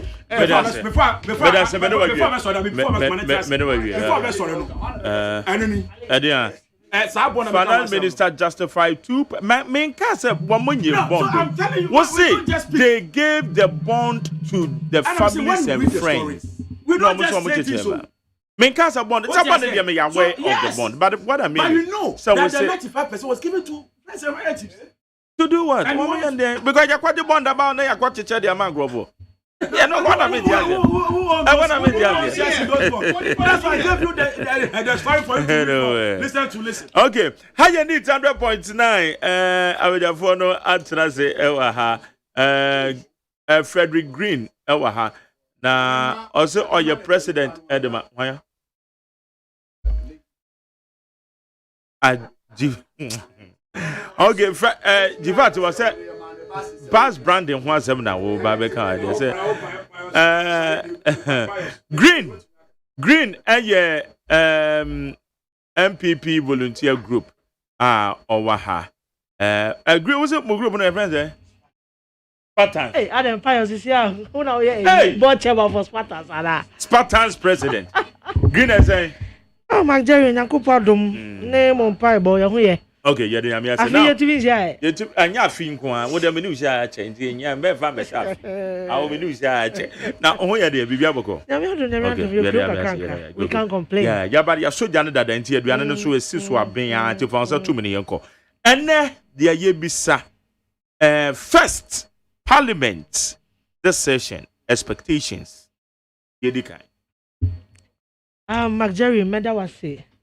Na mechia wetie fonia na me de nchia kese akọ Ablekuma North constituency penifo a edi akotene wo Ablekuma North ye MC Honorable Kofi Ofori ene ye MP Honorable Sheila Battles MP a nedwuma so eni na obia eni edi nedwuma ho is doing marvelously well. You can read, say, a first timer in Parliament. Near all year no the submissions on the floor and everything no is beyond send any baby yes soon say over to me. That alone no share last time but now before the primaries share the ability to negotiate and also looking at the welfare of the people in the constituency and also is really high. Now no mostly I and yeah. Sometimes we don't want to look at only the role that a person has been assigned to play. And you made me feel lectures never na me lecture I can be say yeah must school say you be swan the your best school to say we interact and then also have you be di your home and kita ho ne ade na you be hu your home for business opportunities for relationship and stuff. And that is what Honorable Sheila Battles is exhibiting in Ablekuma North and for that matter Parliament. Me find no sin chain. Jerry, I said it. Say this time Parliament is going to be I won't use the word funny, but ebeye some way I want share here. Parliament enya akono. Na bibia mo ye wo wiasem bia mo no. Se bibi enya akono a na ejina the foundations and I say we leader odi wenim ene metiti wo radio mu any TV mu say Ashanti Airlines baso na mo boss kofa by wasanso ayden akofa biom aba. So it makes Peace FM, Need FM, OK FM attractive for all of us to follow and to have that sense of to work in it.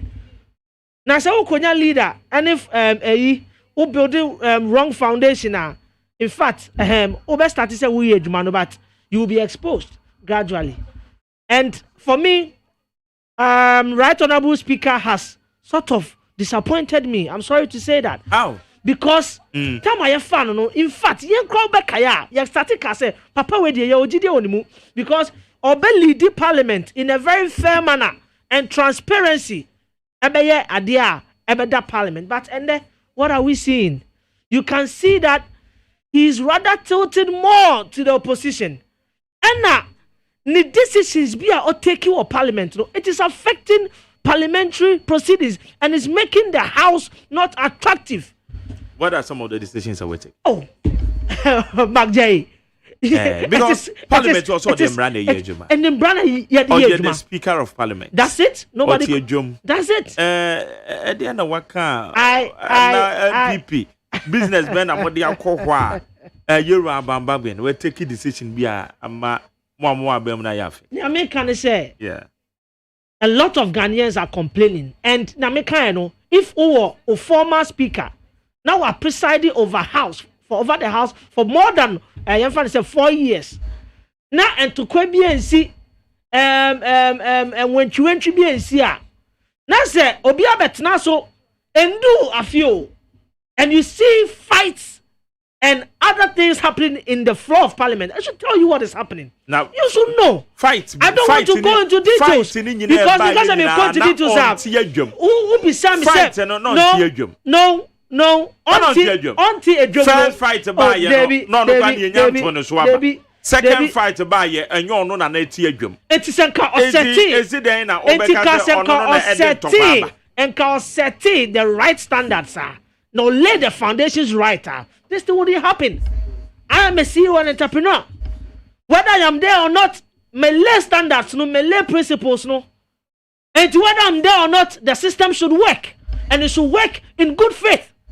So you should understand clearly, say, the leader who is leading parliament, no, may respecting the palm, but it looks as if, say, some of us, we are not comfortable with the way our only the parliament. I must say, Otiemia, and I said, key members of parliament, Tiemia, our Mobaina, Omoka just said Ghana for complaining too much. The bedu baby, Yenyaji, and then a yama, OSP office. The final first, did you now soon? Everybody was happy with the way selection on any park over. It's a ecosystem. Ecosystem who say, a demand of crapono. The complaining was becoming too much. Complaining here, absolutely too much. And I know that you will side with me what I'm saying, Mr. Makase. But better now we feed you so. No cry and ayeka. Sebi yen koti asem na yen kotiano. In a way, because of air politics, not just say me be chantro. I've always told you, say, Green, I'm guided by principles, by standards, and for the fact that me join a co-IFN MPP, no, if I see that certain standards and principles are not in conformity with me and my lifestyle now, say, I will either approach and send in some advices and then try to see something before we can. Because a corner joining and baby you can correct it. I say BBI fine. And for me, it was not too good and some call recession. But my hope and belief is say what be. They can't say me at all. And I'll talk about it. I don't know, I don't have any legal backing. The speaker's posture today in parliament. The dressing. Can you do me now or the call? And you're unparliamentary now. Let me tell you. Unim say the bylaws are a control in parliament. Restrict them from dressing in a certain way to parliament. That's a I know. I know. Mark Jerry. MP. One dressing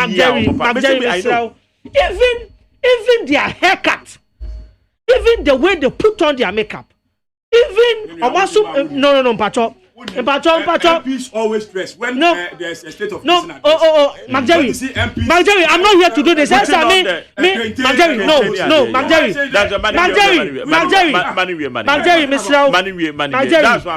Jerry, before I met to Asuno, Kasa, I know my brother John Afo. I am his senior brother. Mesro.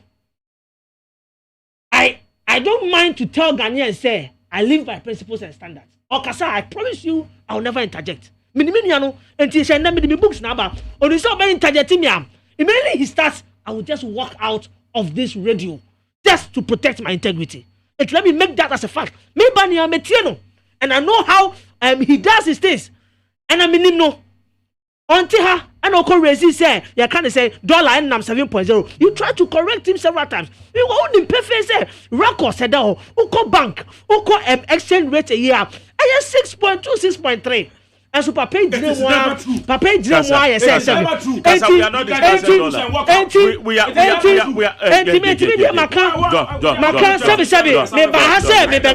bahase West it's a bit no sitting and me work out. John, I mean, say me tell 40. I'm a sebu say me fear fidelity. And say my disrespect to you. You good say what send this signal. That's it. And that's your decision. That's it. You can go ahead and talk. And Timon target me. Me say we are on funny point.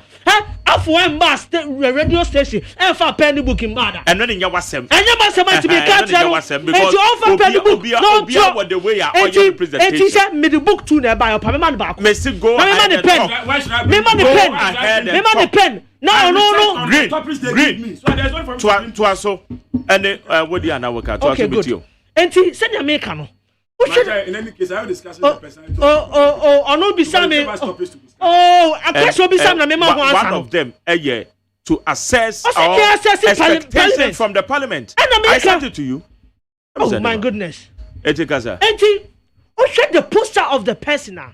You see, sometimes mekano nim leadership be na say post na afani too much or say I need that too much or be to me. But using those words on speaker. Okay. I'm not saying I need too much. Say me can. Okay, me ya no film. You know I'm very civil and respectful. Good. But I asked you. But I am not going some be say. At the end of me make a statement me on the other side and I make catch or say there are bylaws that actually set the pace for dressing and for how you conduct yourself in the floor of parliament. Who shared the demeanor of Abamba Binenda? It clearly shows so person catch a Ghana for say ono no ye ohene our parliament. Ya ko parliament to say ya koye chieftaincy yi.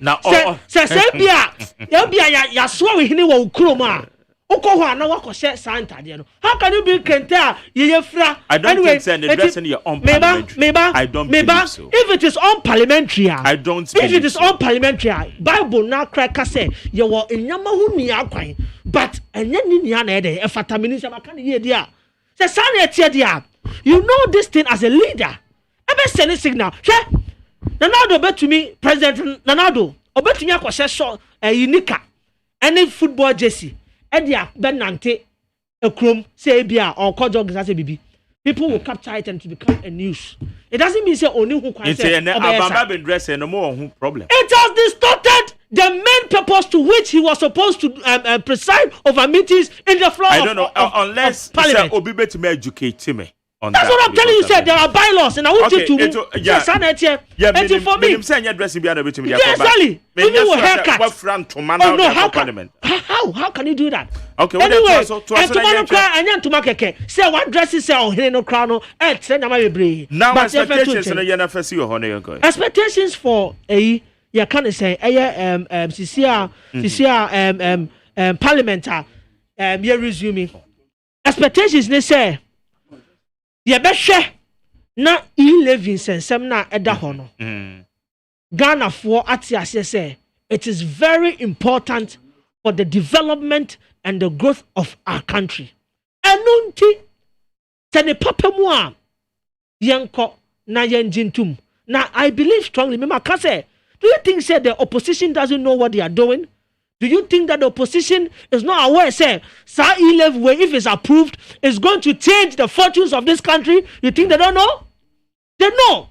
That is the main reason why they are fighting and trying to stop this whole approval of the E-Levy. Okay. But me know, every day me ba me ka, say Ghana say ya, say, awo ye ni ayensem, MPP 4 team, NDC 4 team, PPP 4 team, and genuinely, the NDC 4 nim say, E-Levy way ebe boa ama sikaba ama ye de bia you start ya ya kan wasem ama ye de grow entrepreneurs ama ye de nyama bebre na say ye de ya kwan ne nyama look at say bogoso incidents here esi here unfortunate ask yourself Is it captured in the budget?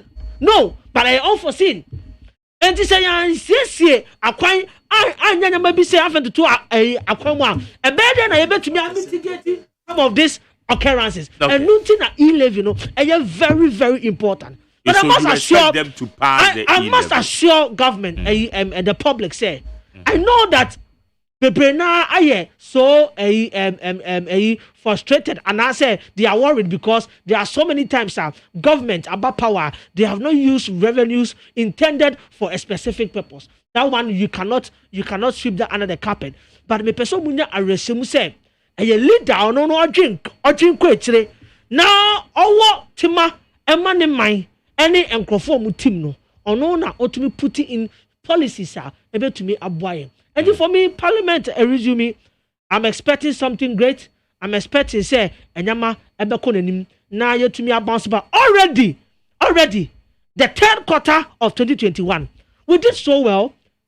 The share economic indicators are GDP, no, Abba, you to me rising our cost 6.6, which is even your cost, as saying Nigeria, Omukita, the largest market. And the largest population of Africa, you beat you by 2.2%. So I should tell you, say, measures are Ronaldo, and President Ronaldo, and then crop for a deal go aquamuno. It is unprecedented. Now I know now I'm a bounce back. Now I can tell you, say, young cry, you say, yeah, dear crapono. You want COVID mono. NDC are not only COVID mono crowd. They couldn't perform like the way we have performed. Okay. It is a power. Afunyan to was here. Now, you for economic indicators never to bako. I always believe on the paperwork.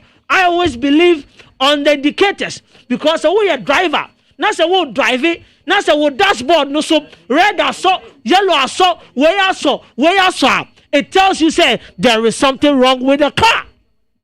And I will share your GDP growth. We'll share your international reserves. Osha interest rate and what happen? Osha inflation. Osha some indicators when it tells you say the country is growing even amidst COVID and we are doing so well. And I can give you facts and records say even the first class countries, the UK, the USA, and the Europe countries in the they all exceeded. And we are doing well as a country. We are doing well as a nation under the leadership of His Excellency, the President of the Republic, and now the Danko Kufuado. And we expect say, everybody will come on board and join the train for victory. Frederick Green, may that say. Jonathan. So, Medawasi, Mama, when you I mean, Sanchia, may constituency, which are away. Constituency. Offer. That's an American be about the 2.25 billion bond now. Initially discussing. I send a bear a tier for a behu say some my better I can. And your book depend on the buy a better. Yeah, research on our topic. It's we share on the way. John, like a message to say fast. I bond the 75. Yeah, but I just want to go because what can no, yes. Me your host. Me say. Me say I no cresse you for bond, but one baby and I can say ya kwaje bond ya ba be chichama man for them so that is not the case. But yes, but you were bond that you were kwanya you fast so there. Yes. E kwaje bond and yes ya kwaje ja be chiche e de ama amanfo. Some bond dey yen nyire $2.5 billion. Mo am way. Me ya way. Some can fast so yen no. You can just say bond. Any minority then in parliament the argument on raising found. That was my point, and that's what I wanted to. Okay. And it's good that you have cleared the air. Now being by chance and can say, but try boy you can send me anyhow. Mark Jerry, as some young say Parliament House. Parliament. Yes. Obviously, yes, animal say speaker go front to ma at the Parliament. And is that an issue? It is not an issue. So I'm surprised. Say you can first had another topic. They say Speaker of Parliament and to mean take proceedings. Also, or sorry, no ama the deputies in Abba. Now KO says you. But the we finish say on the 15th of December, if I'm not mistaken, Speaker reject a minority reject a budget, you know. Yeah.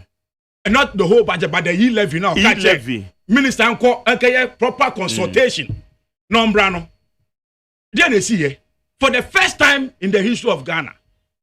Say minister abanka sa den policy statement about parliament say ya approve. Now no say sorry say on to me here then. I trust no approve no sorry ja now understand the policy statement. And you want us to take you serious? You want Ghanaians to take you serious? When the Speaker of Parliament, Albert Nebejum, and resist our topic, he said, you people should bring the policy. Now what delay because when we say monoma answer yet. When we say monoma say what Parliament you know answer, I'm going to approval. And Gwasha DSC with Parliament. Our leadership as majority leadership. So experienced majority leader who also doubles as the Minister for Parliamentary Affairs. Now to another backbencher, a control say, then you come and accuse the Speaker of Parliament say, oh no na, one person will pass a government budget. And you know on the Tuesday, the government went ahead and passed the budget, you know, that was rejected on Friday. But Speaker of Parliament, who was the first deputy speaker, who was acting as a Speaker of Parliament then. Because what the Speaker of Parliament, Amagana Fuyachasin, say, when he travels, when he's out of the country, and I be Emanuma and to me as Speaker of Parliament. The first deputy Speaker of Parliament acts as the Speaker of Parliament.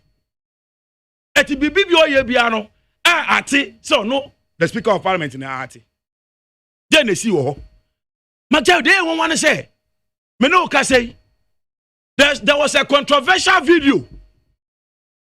Me jiri say makasa Desperate Media Neat FM. Mu raise topic no concerning the member of Parliament for Domi Kwabenya. Honorable Adjasafo. There was an alleged controversial video. Yeah, say if you crowd to say the journalists in the chamber, amote top one. Were so confused. Now Adjasafo ni the way Adjasafo they were everybody was confused. Ghanaians were even confused because who just that video now not to compare Adjasafo. Who to say a total difference. Materi, when you see here, to trust somebody in Yama Parliament, I get the place of records, house of records. Menoka say, Obika say, oh, I just have no buyer, no sorry, no, Ofi airport buyer, and no call straight, one minute to cry, one call office cry, and no real no sorry call here. The next day, Ghana phone you, Honorable Adjasafo. Menoka say up to now. Ye nim sa obana eba hona aba approve sa budget. Majority. Ye we e pe no.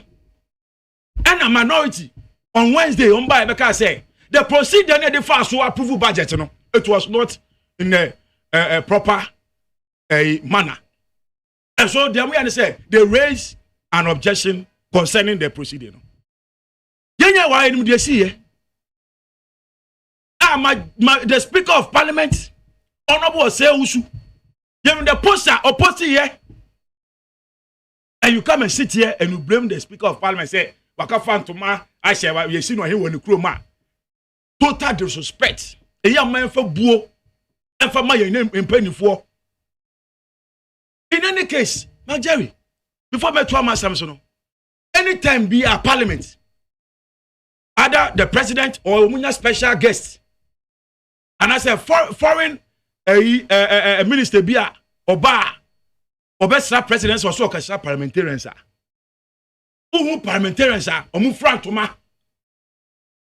Krentei omu front de bia me no ka say. I don't know about this year. But anytime the president comes to do the State of Nation address, you see different dresses of parliamentarians. Ceremonially, But the Speaker of Parliament, I don't know whether he listened.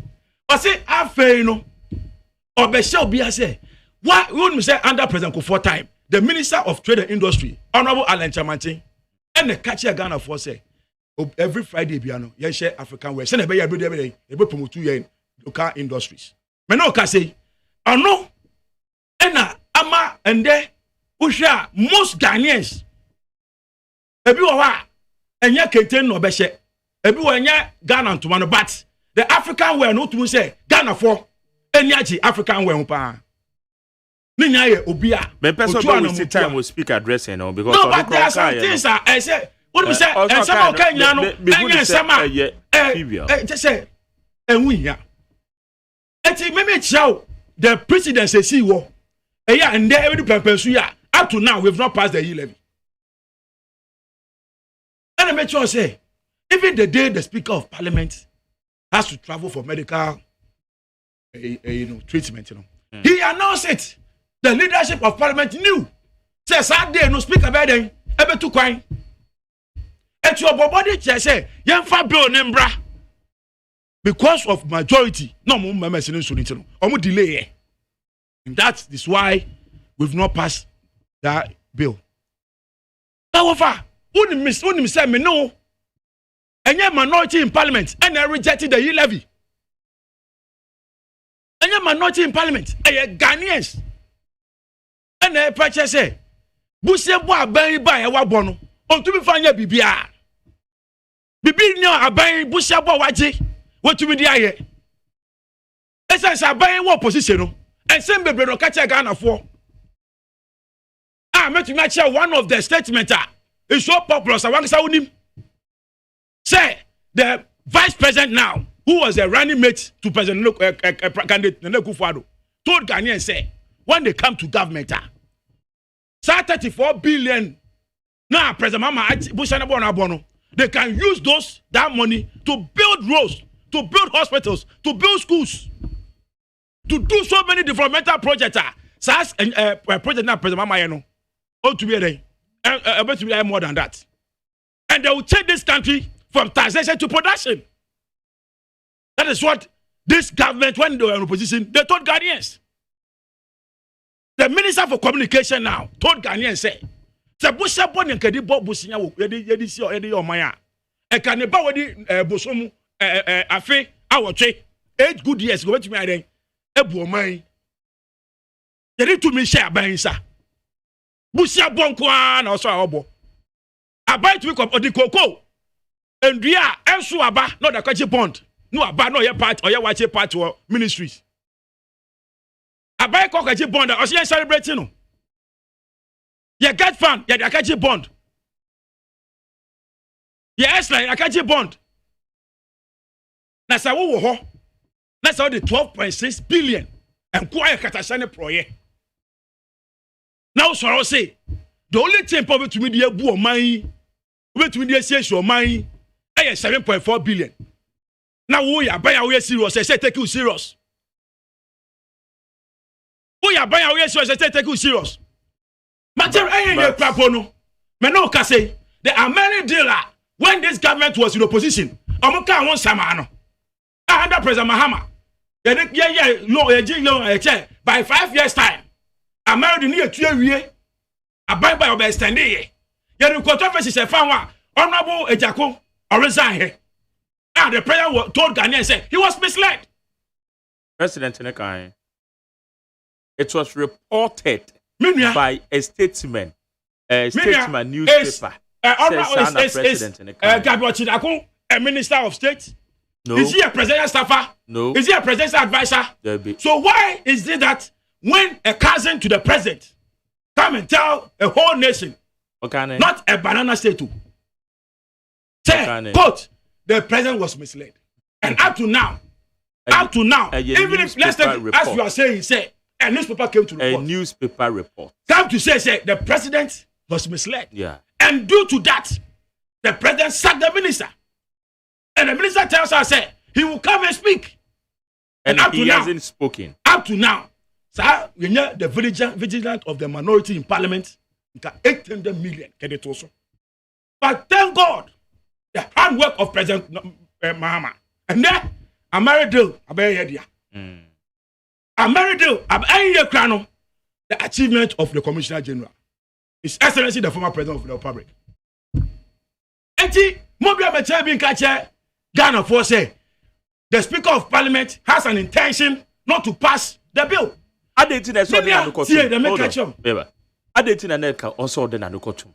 Maybe I will come there because when I was coming, I was listening to you. I didn't say, or not to say, yes. Minia. Sir, 11 million more by passing out Marco, lose election. Oh, please. Me, what do you know? Please. No, me. I don't just speak. Jerry. I listen Jerry. to the speaker. Jerry. I don't know. Yes, I'm telling you. For the a Speaker fact of Parliament. I know Mr. Bebe Kasa with confidence. Because I know. You can be wrong. And you are wrong sometimes. Yes. Okay. I know. But speaker, the ability to make us wrong crash. Okay. You won't see a foot walk. And can you always see a time for crack? A company of Botanical wait here. Now, when I am coming out, Bobby Wom.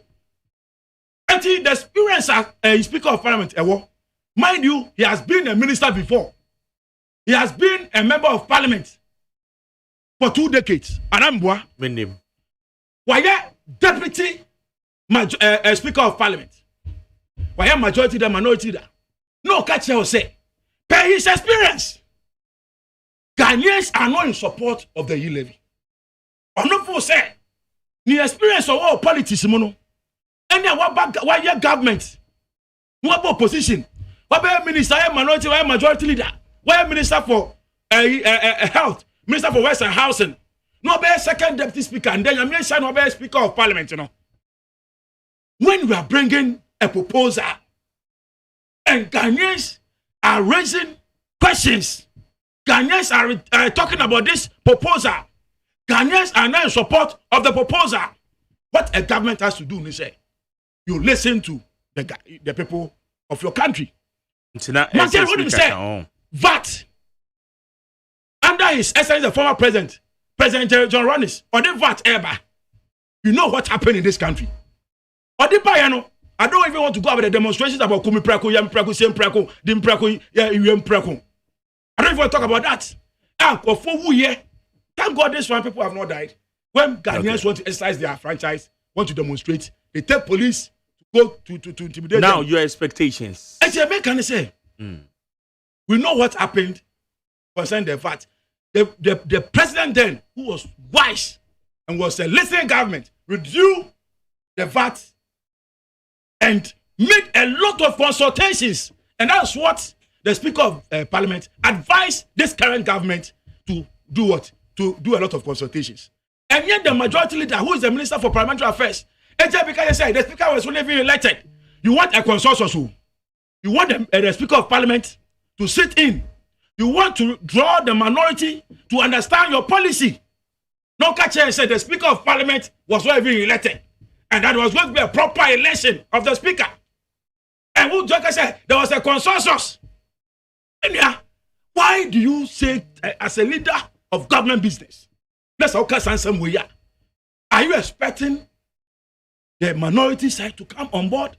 When we all know what happened on the 7th of January. When a certain member of Parliament, who was a deputy former minister under the same government, Honorable Clarence Ayenkra, a real ballot paper, a journey. Oh, Parliament House. No, Bisubutu ballot box. What you say? Oh, what the Parliament way? What the journey? Na kukuku anyame kakaka bet me pepepe. Kukuku anyame kakaka pepepe bet me kakaka. All right. It's a big can say. Going forward, no. Wona wo se tenten ya be so kungana fo. Ubugana fo kum. E bragana fo ye bre. E su agana fo ye su. Amenu hu agana fo ye fam. Wo se tenten ya wo de yi levy beba. Fine. 138 plus 137. The Speaker of Parliament has gone for a medical checkup. The see anyame adom no ho atonu. Ameno ka say somebody proper procedure. As I say, when we say the finance minister, I say, original and strength position, there is no way he's going to change the 1.75. There's no way he's going to change it. But 1.75 on one of what they call, what the bar, Now we numbers our parliamentary. That's what to me pass here. Ghana for be who would for our year. Ghana for be how wicked this government is. But let me tell you, okay? So idea of economics, like I said, the telcos are prepared to reduce their charges now by 25%. I'm telling you, say, the telcos have come to complain. That's why the last time medical match say, do you know, say, Fesiano, buying data has become so expensive in this country, say, who told data? Many, I don't know whether you've experienced that. There is something we call mashup. Yeah, you issue MTN. One more teteso. A cafe, you know, what one CD. What to me the year one chat. What to me the year Instagram. What to me the year Twitter. What to me the year Facebook. What to me the year WhatsApp. Be beyond to me the year. What to me the year course. Bear 2 or 3 days. What for? Say see what of 5 Ghana cedis, 10 Ghana cedis within an hour nasa. And then my top WhatsApp, I can show the text messages. I'm a top WhatsApp 5 Ghana cedis. And they said telcos no your obi na any business. Obi na any business. One matter so that 125 minutes instead of one matter so that. Kasana. Sometimes na makuma. Esa say me say, you to ababa penifo. So one manage o man. Because obi business no. Obi business there are regulations. Wofa business na men charge. Wofa your regulation your kwa ofa so a. O your business o man. Wofa obi ntumi to ade keke. What's me jam say obi be the business no or the laws now you are the charges there your price control. That is why government sometimes they come to subsidize. Agriculture government sometimes no fuel. Now buy it so or say my fucker we say. Yeah, this is said to kwema. Companies no e ho to omo ho ha omo. Omo to me here and making sure say omo better omo nyama so. Now the taxes about to start bronze. 20 stories. Let's a companies omo to me teach omo teach omo ko mu bua. What do you expect to do? Okay. They will bring those stress onto the citizens. And that's what is happening in this country. All right.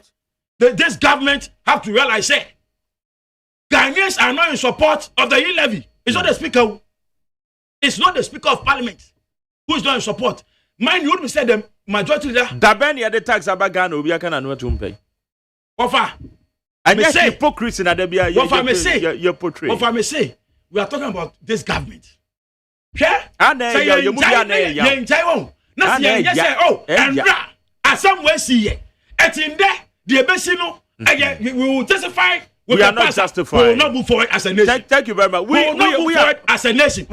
John, we have to use yesterday to prepare and make sure say the yesterday mistake will not repeat today going forward. May that say. John Afo, incoming chairman, we Jagbawi constituency. Maybe more be 5 minutes, but I'm making messages in income. Mukaila Jonas said, yeah, the free carry. Or say NDC is consistently making the nation very difficult to govern. Why are they kicking against the e-levy? Where do they expect government to source funds to continue with their developmental agenda that they and their relatives are enjoying? Indeed, NDC is really a nation-wrecking party because if they are not in power, any other initiative is bad. Tell the NDC man that the Senate Ghanaians never kicked against e-levy. Otherwise, why didn't we kick against their condom tax? Where you Mukaila Jonas no dia. Amisco spelele o di Africa swa. OCMJ. From Apple's delivery, it clearly shows that e-levy and all developmental projects done by President Akufo-Addo have become NDC's nightmare. They will continue to scare them until they repent. Osuchia Mavis Hawa Commission Honorable. Mystic Wonder Odifin Saoma Dwejiri, the incoming Deputy Communication Director in Saoma Dwejiri, Osemak J. This MPP guy should spare our eyes and ears with the cacophony because Nanado has borrowed recklessly and has a little to show for and has failed Ghanaians woefully. The educational system is crumbling. Goods and services are skyrocketing, and economic hardship is unbeatable and unbearable. The center cannot hold. Drop that useless e-levy. Where your Mystic Wonder in Saoma Dwejiri. Where Osemak Jerry, please tell my brother that he should blame our own MPP parliamentarians. Ademu as a man can say money feet also chow money feet as well chow wire demo. We say good evening, McJerry. Ask the NDC rep whether he knows the owners of the Tema and Temale State Fishing Corporation facilities and how much they paid for these facilities. He shouldn't talk of corruption. We see different data. Sami Boachi different Samaikas also mark. You see the reason why Ghana cannot progress.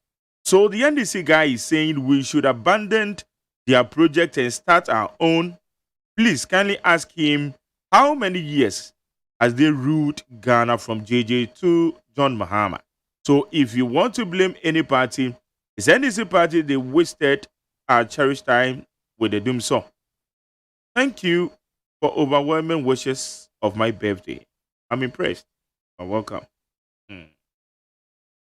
Where's this to say? Where's a good evening, McJerry, please? About what happened? The EPA have come out to say that they have brought samples of the soil and water to their lab at Accra and found out that there is nothing with the affected area. So the government should expedite action by preparing the destroyed area, let the building of the town to start at once. They tell AFO of the NDC that Tepa, Sewua, Konongo Ferry, Abetifi, another hospital built with Irojets. Okay? Gulf Estates. Ishaba now Kadifia Ashaman constituency. Also, the second coming of John Mahama and NDC is the same like Coach Milo. Just empty and no hope. Sometimes they speak as if they haven't been in power before. They come and destroy everything. Greetings to Mr. Nana Lord, incoming Ododio organizer. 5 minutes. Frederick Green. Jerry. Yes, sir. That was the Akonya Ibium. Now, Miniano Edina Nusino. I like a statement I'll make here. Say, we always have to prepare for the future. But here. Now, preparing for the future, no, you need a leader who is proactive and can forecast into the future to make certain decisions now for the betterment of all. Okay? The economy was in shambles. Not to talk of IMF, energy crisis, and who PPAs are no more since now it was needless. Banking sector crisis now a pro nanso omo kataso to mean say enkofo sika edida banks now managers and CEOs and omo modano AGG loans without any collateral. Ebimo have not met the required minimum capital. Let's say Omuja 2 Bank of Ghana. Any ensemble, everybody kept quiet. That was the nature of Ghana. We are picky that a grow economy now from 3.6 about 5.5 ebe do 7.6 and sana COVID eba essence what tiaba from kakra but no crowd na make catch us the last quarter no we share statistics your figures now we are doing well and we are bouncing back. Now I just want to educate Ghanaians on the main reason why in here I was a E-level way yet to me some na the age man. Let's not forget say we are over 30 million in this country. Na say yet your maimu na say only 2.4 million out of the 30.8 and a year taxa. What does it tell us? As we are so I see a person money yes, I see a mine on your roads. Yes, say. I didn't say focus on the E-level. And I make catch on say you're starting with the transformational agenda and the process. And what we have identified now is to open the tax net. By opening the tax net, actually, last time what a report by E-level say Greater Accra contributing about 90% to our revenue mobilization. It's a shameful report. Say Greater Accra out of the 16 regions of this country. Why should it be so? Okay? Everybody is contributing. Now, say Grammy say, you see, the more you earn, the more I earn tax. And Tibebrena don't even see the need to work for like 2 jobs or 3 jobs because and everybody has been embedded in the system. I know they cannot capture everybody absolutely because to be fair, as I say, me baby quarter me use say I old now me person me turn because me banania. It's just a matter of calling my friend. Maybe I'm a turn of £10, £20, and no, you have to be until tax for him. But virtually, it may be also services, manufacturing, production. Since people pay tax, so there is a need to open and widen our tax net. Okay? Out of this 30 million population away. 40.5 million people are registered with various communication networks. 40.5 million. Because we have 2 numbers, we have 3 numbers. Out of this 40.5 million, it is only 17.1 and they are active on Momo, or a little above 17.1. It is 17.1 way. Almost transact on the platform Momo. Every 30.8, at least we can see by normal calculation say the chemu half. It means that already with this e-levy alone, we are bringing more than half of the total population of this country to join the tax net to contribute. Say one city crapper will contribute to me. Why don't we focus on that and then do what is needful? And it's a make us a leader or project here or the statistics or the age man. The rate at which mobile money grew from 2016 to 2021, you could see the difference. Even on 2016 alone, mobile money grew from 65% to 78. I can't say 92%. Subscription based. Yes, no. Make yeah. The way our mobile money transaction, it's a cost. It grew because already people were using it. But may compare 2016 to 2021, it grew from 65% to 90%. So what they know basic in 2016, it was around 78.5 billion. And as you see, who said 2021, it grew to 953. More than that. Times 3, times 4, times 5. Okay. And to share assessing when there is a need to accept the e-levy and to make it work. Say simple down my crop up. Yeah, me call you can and say, hey, Magjawi, I saw Bibi who dreaming. Acquire answer your crop no. You see, I'm going to meet now because acquire no. Ebia expiring date at channel. Abro 5 years, abro 6 years. Yanko papa. Development no. Acquire manensi. Ne abani aye entuswo. And they started from somewhere. And everybody will agree, say, we need to start from somewhere. And we need a bold leader who can say, irrespective of election, irrespective of the whatever, no, I will stand firm and do it. And that is the posture of the finance minister and this government. Okay. Now, me mo how e-levy, baby, say, yes, you can invest at the ako. And say, you starting to tell you, say, entrepreneurship is the key for this government. Youth employment, this can be because cyber security, this can be so alcohol, roads, and a whole lot. Not forgetting, say, a binding power prior to 2016 election. Your flagship programs are you have to AGYEMAN, you're planting for food and jobs, you free SHS, and then they are huge a year. Any kind of saying, oh, be ambitious a year. You have to a form. Enti say ya pesika na ya mfanye ni year better na ye be do ho. At the end of the day no so ya call lockdown any COVID time she sika abani say and na me come home o prepare one shock ne people were complaining say oh and a COVID by and a miniska and a me train support oh you go for mu ye adwuma e bi mo fa sika ensie ti say me nua jonafo e bi am fa sika bi ensie a oba be complain say COVID by na no ho no and so ka o sika bi sie ya na ka betumi ade e you so afford on now later what bounce back.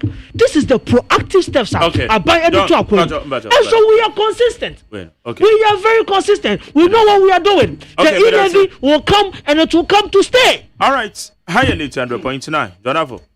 Ofa. Yes, sir. Jonafo emphasize ka bi ensie a COVID-19 ban ho che no. Amam penny bone dwuma. Sorry.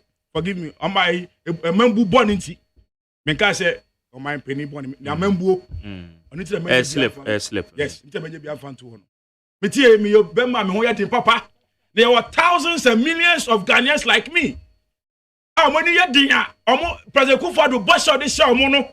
Oba power no. Catch am say. Oba creating juma am obi anya bi aye. Oba da ne Ghana adane no aye say honey. Wo da na show honey. If sroba. Etenye wonwa say Master Green there onya sika di to ho. Wonwa manya wonwa da. Because Honorable Martin Amidu ebe catch Ghana for say MPP government is full of serpents. And the mother of serpent is the president himself, who is swallowing money. And if the president is swallowing money, Master Green, you will have money. Safe. Ofa, but me phone call Uganda higher about this e-levy. Uganda started say e-levy. Me no ka say engineer. Ana me boa. Me catch you say Cameroon higher on 0.2%.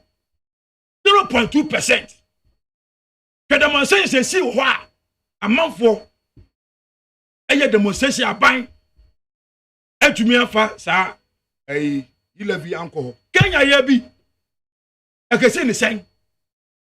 Minua Master women catch you say man for any quarter e-levy so say e-levy be say your mind.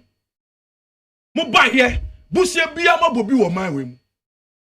Busie bia mo bobi am wo di an wo de to so. Mo wa di an wo de to so am wo de share Ghana phone cry say sa busie boy ekoboy ya di baba ye say ya di baba ye say ya di baba ye say. Mo ba ma be chedi.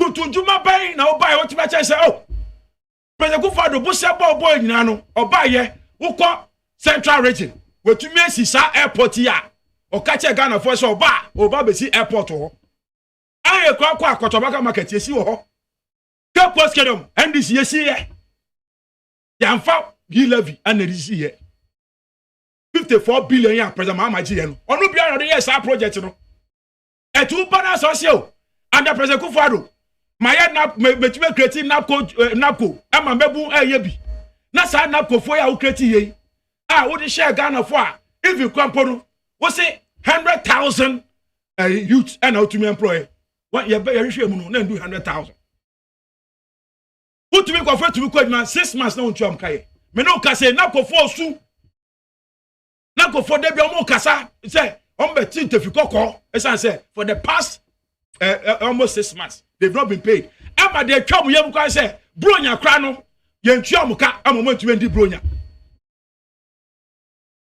anyam na meka o na pofoi na eka Master Green meka cha say fighting for food and jobs here wouldn't sha wo boss say safo hin sha wetume kreti and confirm wa form wadwumem me no ka say ebi mu kwa bodua ebi mu kwa di ba social no ma bodua say nyame fa ne kransie say the former CEO of Ghana Forestry na ntwom ka Master Green, different from creating jobs in the name of let me create jobs and then you loot.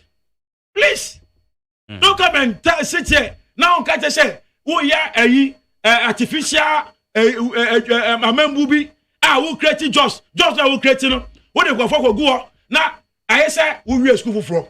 My first time in here, Juma, me school. Bring be Juma. Many anti because my future.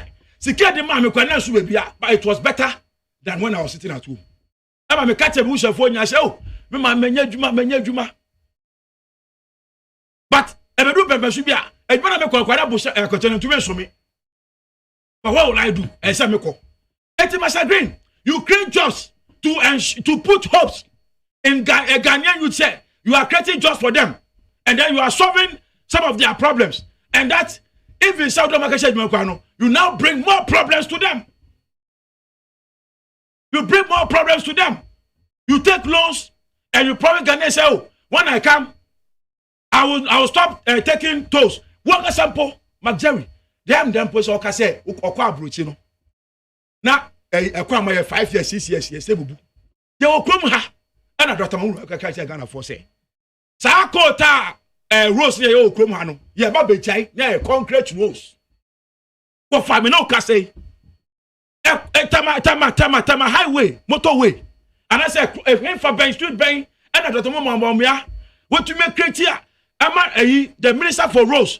I could see honorable Akwesiamankwa ata etumi e say o why ya kwan way na roadway concrete dey here mama kan tell say construction why nyina wo krom ha John Mahama the commissioner general the visionary leader laws or jigu parliament house and wo buy out be you and then our friend commissioner general yes my friend commissioner general say ndwuma ye wo Ghana no just 4 years. Amampani biara mba so a wetumi ase adwuma ne bi. Ebina ohimpon a owo doma ekeche President Kufuado say Nana Kufuado His Excellency ndwuma President Mahama ba ya wa beye eba ne say hospitals eba ne say school adan eba ne say akwan a President Mahama ekreti here eba ne say ndwuma we kreti eba no school ye bros ni nyina agua airpro eti fankwala ekọ sa school wo Komewu hospital enkoko any formina ni afari hospital nyaya and there omo say omo no be commission tepa hospital ntino ye fan aseda ema omo okay anya covid-19 e ba ya wo fama mbi so say enka Legon hospital eka ko fo mabu anu ana wo fa anya covid-19 e ba ye and the ministers echo to VVIP our Bank of Ghana hospital e ka buy and go be Bank of Ghana hospital na me no ka say go to Kolebu surgical ward you feel sad as a Ghanaian now share sikapudra the ambitious and no share expenditure abai just o tu kwanya anaso o kwa talk keke wo share V8 di nichi not your President Kufuado. What a whole V8, not in a conga betinemu a DC V8. Now President Kufuado say, oh no dear, every premier general Munkwana or betinemu, and they'll catch a say 7.4 billion. And I bet you mad, I bet you how to message your mind. Meanwhile, what will that and every plane $15,000 euros an hour. 15,000 an hour. Calculate that by 2 days. Now, friend say, so yes, what do we service ask away? That's how fire for 94. Now, the Ujaisha, the man called for rentals. Now, the man called for allegedly. Say, for allegedly. Now, Mobakacha name to me, your government supposed to be made to be class. Now, say, Ujaisha, Utina, play not the will save a lot of money to develop our own countries. Okay. Will not burden the already burdened Ghanaians. We will not break our heads. We are suffering. Master Green, let me tell you, Ghanaians, we are crying. Okay, how you need 100.9? Fresh 0302243540 0302257902. Fred na yenje also wadwenchire. Enkoma ye di wa follow yen dia, then you are detailed with a yen koma ye dino and enumere. Meba cho memwa yes, sir. Ya follow Nkomono. You woni Kumasi Nkwasu hini ewo Zungu. Ya muna na jiase. Magari. Yes, it's about coupe. our KO FIE Germany. Your friend or party man. Oba Kumasi or your friend aka Kumasi Market. Was you a woman organizer with Germany or your coupon cano? Magali, can't you NBC for say? Omunyabutre, Yawula 2022. His Excellency Nana Adudankwa Akufo-Addo of the boy Juma, Amma Ghana Panetuma Pafla. Yes, he break the 8 no, and ya no. And the baby no Muyano, and for Ghana for us. Inshallah, Nana do bed deliver. Amma MPP Akos. Okay. That's anybody idea about me. Pacho, my father, we went to mention so far. Next one, no, a fan of mammy. Now, you come. Me pacho, my joy. Yeah, opening. Yeah, be me na iti. Oh, my Jerry. Yes, sir. Coupon share. Who should I want some? Okay, I don't go out in you. Okay. Yeah. Amambu na kono. Sure, MPP ne NDC no mo suban na kwaye ayeba ko. To be frank, corruption ayeba ko edi oman nya. You say you be den akoye nim se oman amra nyama se ekoso. Enti amanyofo no omo bekata omo hwe nyama edi oman nya. Omo nkasa afa ho. Na afre so NDC font ya so omo. Yesi yepe policy say be boa ma oman na tumpo. Asi ekofa policy ba na mo dane mo ho etwa ekuntia policy na. Be dey na oman na koso. Omo man dey oman na kanko. Edase. Bedase. Beba Choma do. Yes, sir. Yes, sir. You too. You. Because free tishi. Na ya na mini ano NDC ne no.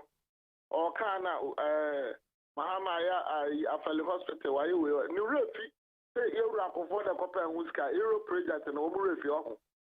Omu ni ma say ewura akofo na kopa enwuska ni Tamale hospital ni adi na sa ayidi afali die nka omu ya so omu de kota Tamale na amanfo anu prim omu refi say euro project ewura akofo na kopa enwuska na me koma asam so no he raba we ifra brochire ba kura ekuraba ya muru efisa yewura mama na de akwa AGYEMAN enti Ghana economy atiti apansama ne epe obi ama na be ni ya obi an track record say ya de Ghana beko hepe ya de Ghana beko AGYEMAN sabe ya yemfa obi adwuma na saa we say yensa nkofa na mmara NDC for pese say appointment ya dane na o ma ne ya na nkwie Adam ye Ghana for ye who NDC or matter 27 bad years. Or man for Juma Biama. Bibia free na Babos and Roma in Radia, Bibia free be deep at the buy. Mummy NDC for mammy. And this was what Mama more has so more we are more and do. Okay. But I say, may find next one. My joy. Major Somagari. Yes, I too. Again, when you make a several from Coberia. Okay. President over 4 years in the Empeno. Mammy Cham of a Jaco from Energy Minister. Namin charge us in from Poco, the Atasha Proba. Namin Chiamiaba or some Pahama or Germany. Who must say, you or Bojuma or Pantimon to Manana or Mobua and Imbriki.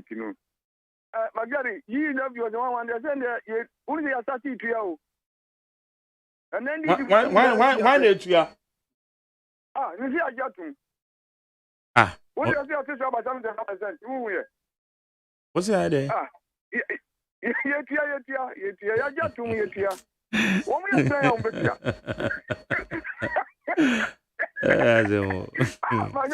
Oh, dear, because I with you. Yes, sir. I did about your tomb. I did about your tomb, and I love you in the engine. If I get to moment, your papa, I'm not to turn on motor town. And you say, I need to be an apartment in your bedroom. One more trip, you're not a banner of people, young from around no mine. Now, as soon as I bet you will be bye bye. Better say, there was so the idea about Majo. There were Mike. Yes, I eat you. Mike, which you were tea for or partners net to win. Yo, one more also. Mike, Monia Jumapa, we put he Ghana, Nagana should be doing it. A word of the Hua air train. Now, Mike, ebi mu wɔ hɔ a ɔmo bɛtena afidie ne so a ɔmo hwɛ kasa a ɔmo ka no sɛ ɔmo nim record a yɛte kurom a Rollins bebu man yɛwura Tamesa bebu man yɛwura John Mahama bebu man record na ɔka no onim sɛ etiefoɔ na etie no ebi yɛ probo foɔ kora a ɔmo wɔ mu ana professors ne mpanyinfoɔ a etie no na ntum futuro mu ɔmo busa ne ho sɛ NDC nkyɛ factory bɛyɛ tɛne pɛ a ɔmo si so from voter wagya bɛpem saa mmiri ɔmo ayama Ghanafoɔ no ɔwɔ bi obetumi apɔnte sɛ ne nuanom mmiɛnsa ɛnan ɔmo yɛ adwuma wɔ factory wie mu ɔmpɔnte nkyerɛ etiefoɔ ɛte hɔ no na onyaa kasa na ɔte wɔ kasa Mahama yɛ sɛ Mahama na ne kyɛ cars ɛwɔ Legon ɛwɔ obi anim ɔkyɛ bɛ maa free saa kɛkɛ. I don't know allegations we go befree. Allegations we go befree and who say president Ejeka. Into one say record you can call for abo Ghana for Mama de nka Ghana na enye won tax am call them. Into mo me bo Mama so say Mama ye bibia ma o my Ghana mo nka bi krada. Okay. Yada say and also with the idea about Majo. Jerry. Yes sir. Pacho e food and kasa. Yetio. Nigeria nyumre ni fati akasi pa ma Justin Kobia. Dr. Mahmoud Baumia, na bi owo bia mtiam. Mpenifu a wo MPP na. Nigeria anyumre we mi wura ho papa. Wo hwe NDC ni no transi. Se o transi se na nadu danko akufu adu. E di nafko ba na ne nafko fo su na sese. Nigeria transi wa ha. Ana NDC fu ko dua. Our northern reading say, "Oh, the piano here sit down, and I confirm. Oh, you crowd the area. What you put near Baku crowd? I'm a people and Yabin for the Yantianica. Wow, and you know, I do idea. And this is that propaganda. Nobody trust it. They say, 8 years are so open some power. Massa, another down Kakufado. And the doctor Baum, I do want we hear my people. Come about the Kwabuchiko say, Petro. Walk around about you DJ Ghana. And so why am I say over to not Yago Ghana for Niasi? You will be seeing transit. The Mumbrana will make a cardiac pentre Ghana. Because Ghana for you down as once was answer. Nase Nanakufadu Nyadi, every Nyadi Kra, Nigeri, Nanya this you. And this is the Omunyo, and this is part, they say, and this is part of the power, the Nigeri. And come to me. Let us say, Beba Cho Majoy. Honor my Jerry. Yes, sir. In our show. Honor my Jerry, me wo na yebefra mi pona visebia na kufa ni ba mi abekan say ya oza fra mama fa me call. Because bebo awura na MPP fu de eson ye. Ye fe bebere a hu ne be ya wonfa. They say woni e born ye be ya oza be kanti no me en fa ya oza call. Dem o wi abo sanjo nyame on ti so da seni. Anka or to say MPP. Mebacho in some okay can nyina ente saa wa ha. Why? Medase. Eja na unu say Magere obi a ware brother so very okoto a ye ndi na chinje ye nimu ni ankofu betimaye Magere nyame shop a within the yaoza me frefi su na Magere nyame shira eye NDC ye omampenda da John Dramani Mama Ghana for afeno na Ghana for say omo adwane tetia akoton krem won Magere o che omade ombasma ediane o yedi a yem be ka ye yempe chichinia wosin kwada no endi ediane na o ya yo batamponi Magere na nakufa ni baumia wosi ye fe bibi say 11 yes yempe if the MP funi bi krampo friends yenyire ye ho ye ma ye ni nyade na de we efe bogana tintina na nekufa ni ba mu ya se ye ntintum ya semuni anka sansan fa de o cho Magere ofi husunu enra na de na agene anka ebi tuata support na nekufa ni MPP de live fight 20. Okay, may I say for next one mama it was so Bebacho Majo last but one Majo Jerry. Yes, sir. Good evening. Good evening, sir. Where we near Mamun Kaila Jonas. Yo, yet you. That's it. But there, Mamma, Akuya Sinamintia, Allah Recordu, New York, China, and say MPP, a rewarding loyalty, any long service. Or boy MPP, Nimbrainy, kwabena ban kwa ye bo a me chiao ona bo chiao so ne won tabiti bi a wo bia magere ya ndc ni studio ho kase Ghana for na reject levy so the time Mahama e wa ban mu 17.5 VAT on financial services. Condom, the message na me sending no nko nya no e ano odwane ja message no condom keke eno kwa de Ghana for ya nkase ya nkiki against wo majari sika me papa di do we krase Mahama the tax edit so ne propaganda any appointing nabra bansamutino or studio ho ekasa to say catch me say instant me say defending Ghanaians then a form of pro man can kono ya nkase pay levy you pay levy because acquiring any school has to pay to Ghana for sheno levy na de be boade aye ameka e dia shega na phone cry say MPP abanya wa pay no de bia me dem account 92 ma ndc no country flagship program baku say Magari. Okay, may that say yeah. Last one. Mache. Majo Magari. Then I be check your mache. Me too. Why you and you have it and opa be and you break it sana beba. Mike, mame mo abaso. Enya me wanwa se juma wo boro. Debi you ba be MP e ko utafo.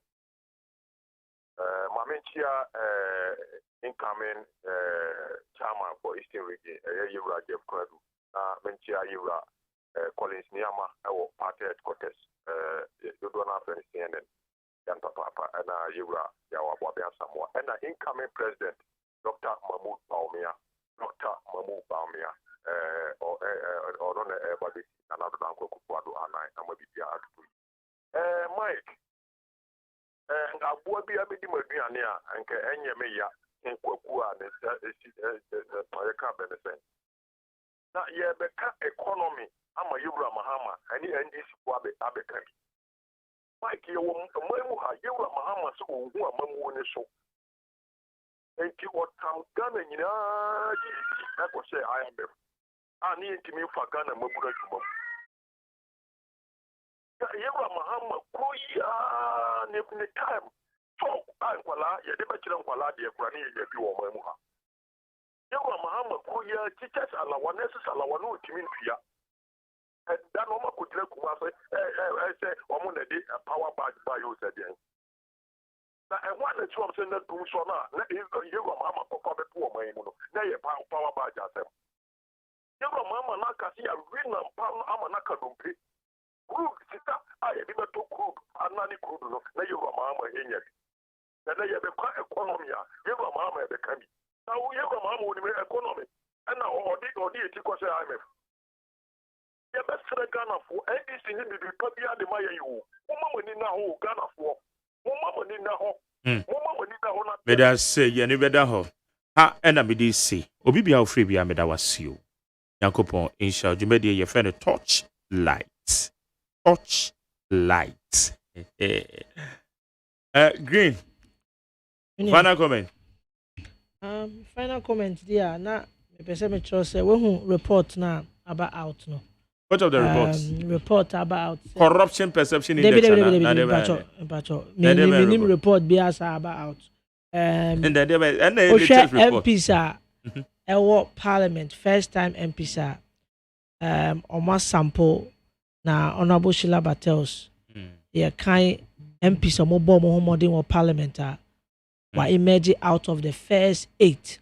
Now we share yet team number 8 no or toss of 4. We share a man representing a MPP or Parliament this was first time as I to say or the Muslim kona or no na order number 1. It tells us say the woman is doing everything possible to change the face of Ablekuma North. And for me, it's one of the most excited stories I'm reading. And you read that I can't keep quiet about it. I just can't keep quiet. Report. Oh, the idea propaganda was starting. report here we do extra media shows here. It's you know it, you have it. The data I say will be such a question. Now you report here on the better I can't say bacteria report me. Report if you or the best green for this year. What do I say? I'm excited. I'm just excited. All right, okay. We shall be expecting you again. Okay, yes, sir. Ade. Because we share also Becca report on once. Becca report we share Ghana Web. 16th September 2019. Okay. Ghana beyond aid. Why not Ghana beyond corruption? Dutch ambassador quizzes government. Now, we share a report here about Transparency International CPI 2020 43 2021 Samba. You're maintaining the same scores for the three. Just say Nekufado fight against corruption. A disaster. The promise that he promised Ghanaians. We also corruption perception index. Some we have na hand this you have. Eti na Nekufado e magana for nya chidie. Enka Ghana Nekufado media omembu o Ghana ha enka to be a mistake. Ghana for say ne your papa peni bi na person odi o man Ghana for ntie. Perception say so obde na Anas Amir Anas. But by example their corruption perception index akan. Ote ya pe no de ama CID. No mo ye ho adwuma. And them no say a lot of corruption allegations concerning his own appointees. Okay. It's Ghanaians. We are disappointed in Nana Akufo-Addo. And it makes me very, very sad this evening. Sometimes so sad to be a okay. Jonah for the Bahi. I was saying, how many media said Abema Frederick Green, Spartan. I also went there, Spartan. Fred. Until Spartans as a volunteer group for MPP. And that volunteer group for MPP, yeah. My be invited with Anna. Now one to say, Nancy planting tree planting here, planting or Ghana. Spartans spend the volunteer group in Ghana. What you doing? You will say a by initiative no de ban. Say it is not enough. We need to nurture, protect, adopt certain areas and to foster its grow because in Yana Yoko grow, na be cry a mango, it be a rose tree, any Sunday man. We need to put and then be say bebre now or and the Spartans are fortunate also providing cages at their board may say Spartans adopted the whole of Ashanti region, you can say most of the stretches. I'm more protecting you, know. Yeah, project no because any the leader and the founder, any Medina say say lands identify of course. The whole country, 60 regions, participate here. And our focus was in Ashanti region. Okay. Until you protecting Nuano. Now I will go and show you pictures. After a year, we show the way in Nuano go. Because I say be more to me protecting in Nuano. Spartans, when I found that. No, I'm a founder and president of Spartans. Hey. Green. She'll be on the cover. And the young one. Okay. It will be sad to say a him and now Spartan. But I ben is your City FM for capture Obia capture piece of Obia capture. Green. The woman is say Krachi. The woman is say Messi tie me na ka wanu tu me na me yentam na me nko. Messi the woman is say me ya kan ba. Enti be catch us say oh Green we your founder and president ba be gina me program say founder and president at the ma Spartans na we are be question me rhetorically say me nimana me nim what bomb man why your program Spartans and what frame me enti na me nya bi da what what the other baba what Master Green. Oh, me call you come from. Ofrem. But not on Spartan. But next time you be this Spartan. Mate. Okay. When next visit, you be doing comprehensively. Ni share Edwama mo yede boa MPP. We was what group also bra here. Oh, me no. New sorry. We Jagbawi. Group here friend of volunteers. I started from. Oh, okay. I had in lose 2020, but 2024. Okay, better say. 2024 no. Yeah. Because in conform better say. Abusian, what is Jonafo? Jonafo, the incoming chairman. We Jagbawi, some catch incoming chairman. And the ma and your friend is NDC. We Jagbawi. It is Jonafo, no. More. Where Okanko is out, William Sango. No, William Sango was a Kobe. Oh, Beko. Abroa Bubu Ashe, Abroa say, oh, Beko, Ijina na the choices, no. Inti, make a Peter, Quasi men sounds so position, Bio, Peter. On the my friend on fan. I was 100 minutes made in meeting at the Maggiore or say AGYEMAN. And, Kobe. Ko sa na wo mpa mpini bi ma na mpini general. Okay, Ablekuma not constituency secretary because na ka ono so me de ne ko MP but bia I love my secretary. Na the MP ni Ablekuma not pen na betim yedi. MP maybe say me were two places I betim the MP not necessarily Ablekuma. It's a personal decision. I say me take it. Me sue me party. That is what I want. It's me do kwa won't call. Oh, so of course. Now say me time in so ya. But the personal interest. Intimate now can say person so me something me call MP. Hey. Oh, the man say men come on. Okay. I was here. Green. So Frederick Green. Ablekuma. Not on also or for secretary MPP. Me pano members no baby obia me campaign amano obia position of baby me campaign amano. Said me ye nimri bi atwam no dodo na win here we so sa na me ye no odo so ba ha abusia pious be do ban se ne na omi obene wa wo mo de bo mi chi do ma ye de djumedie ye de bro nyakopon ya domo a ye besan e de ehia mu Ghana mutie so chena 5:30 minutes for say Master Green wa bo adwuma pa ma Ablekuma no for. Oh yeah first time it ho. Master na asem ma da. Ono me contest here. Oguso. Me ja okọ. So ya adwuma de bo mo. That's what we need. Na wo hwe abema for 40 ho a.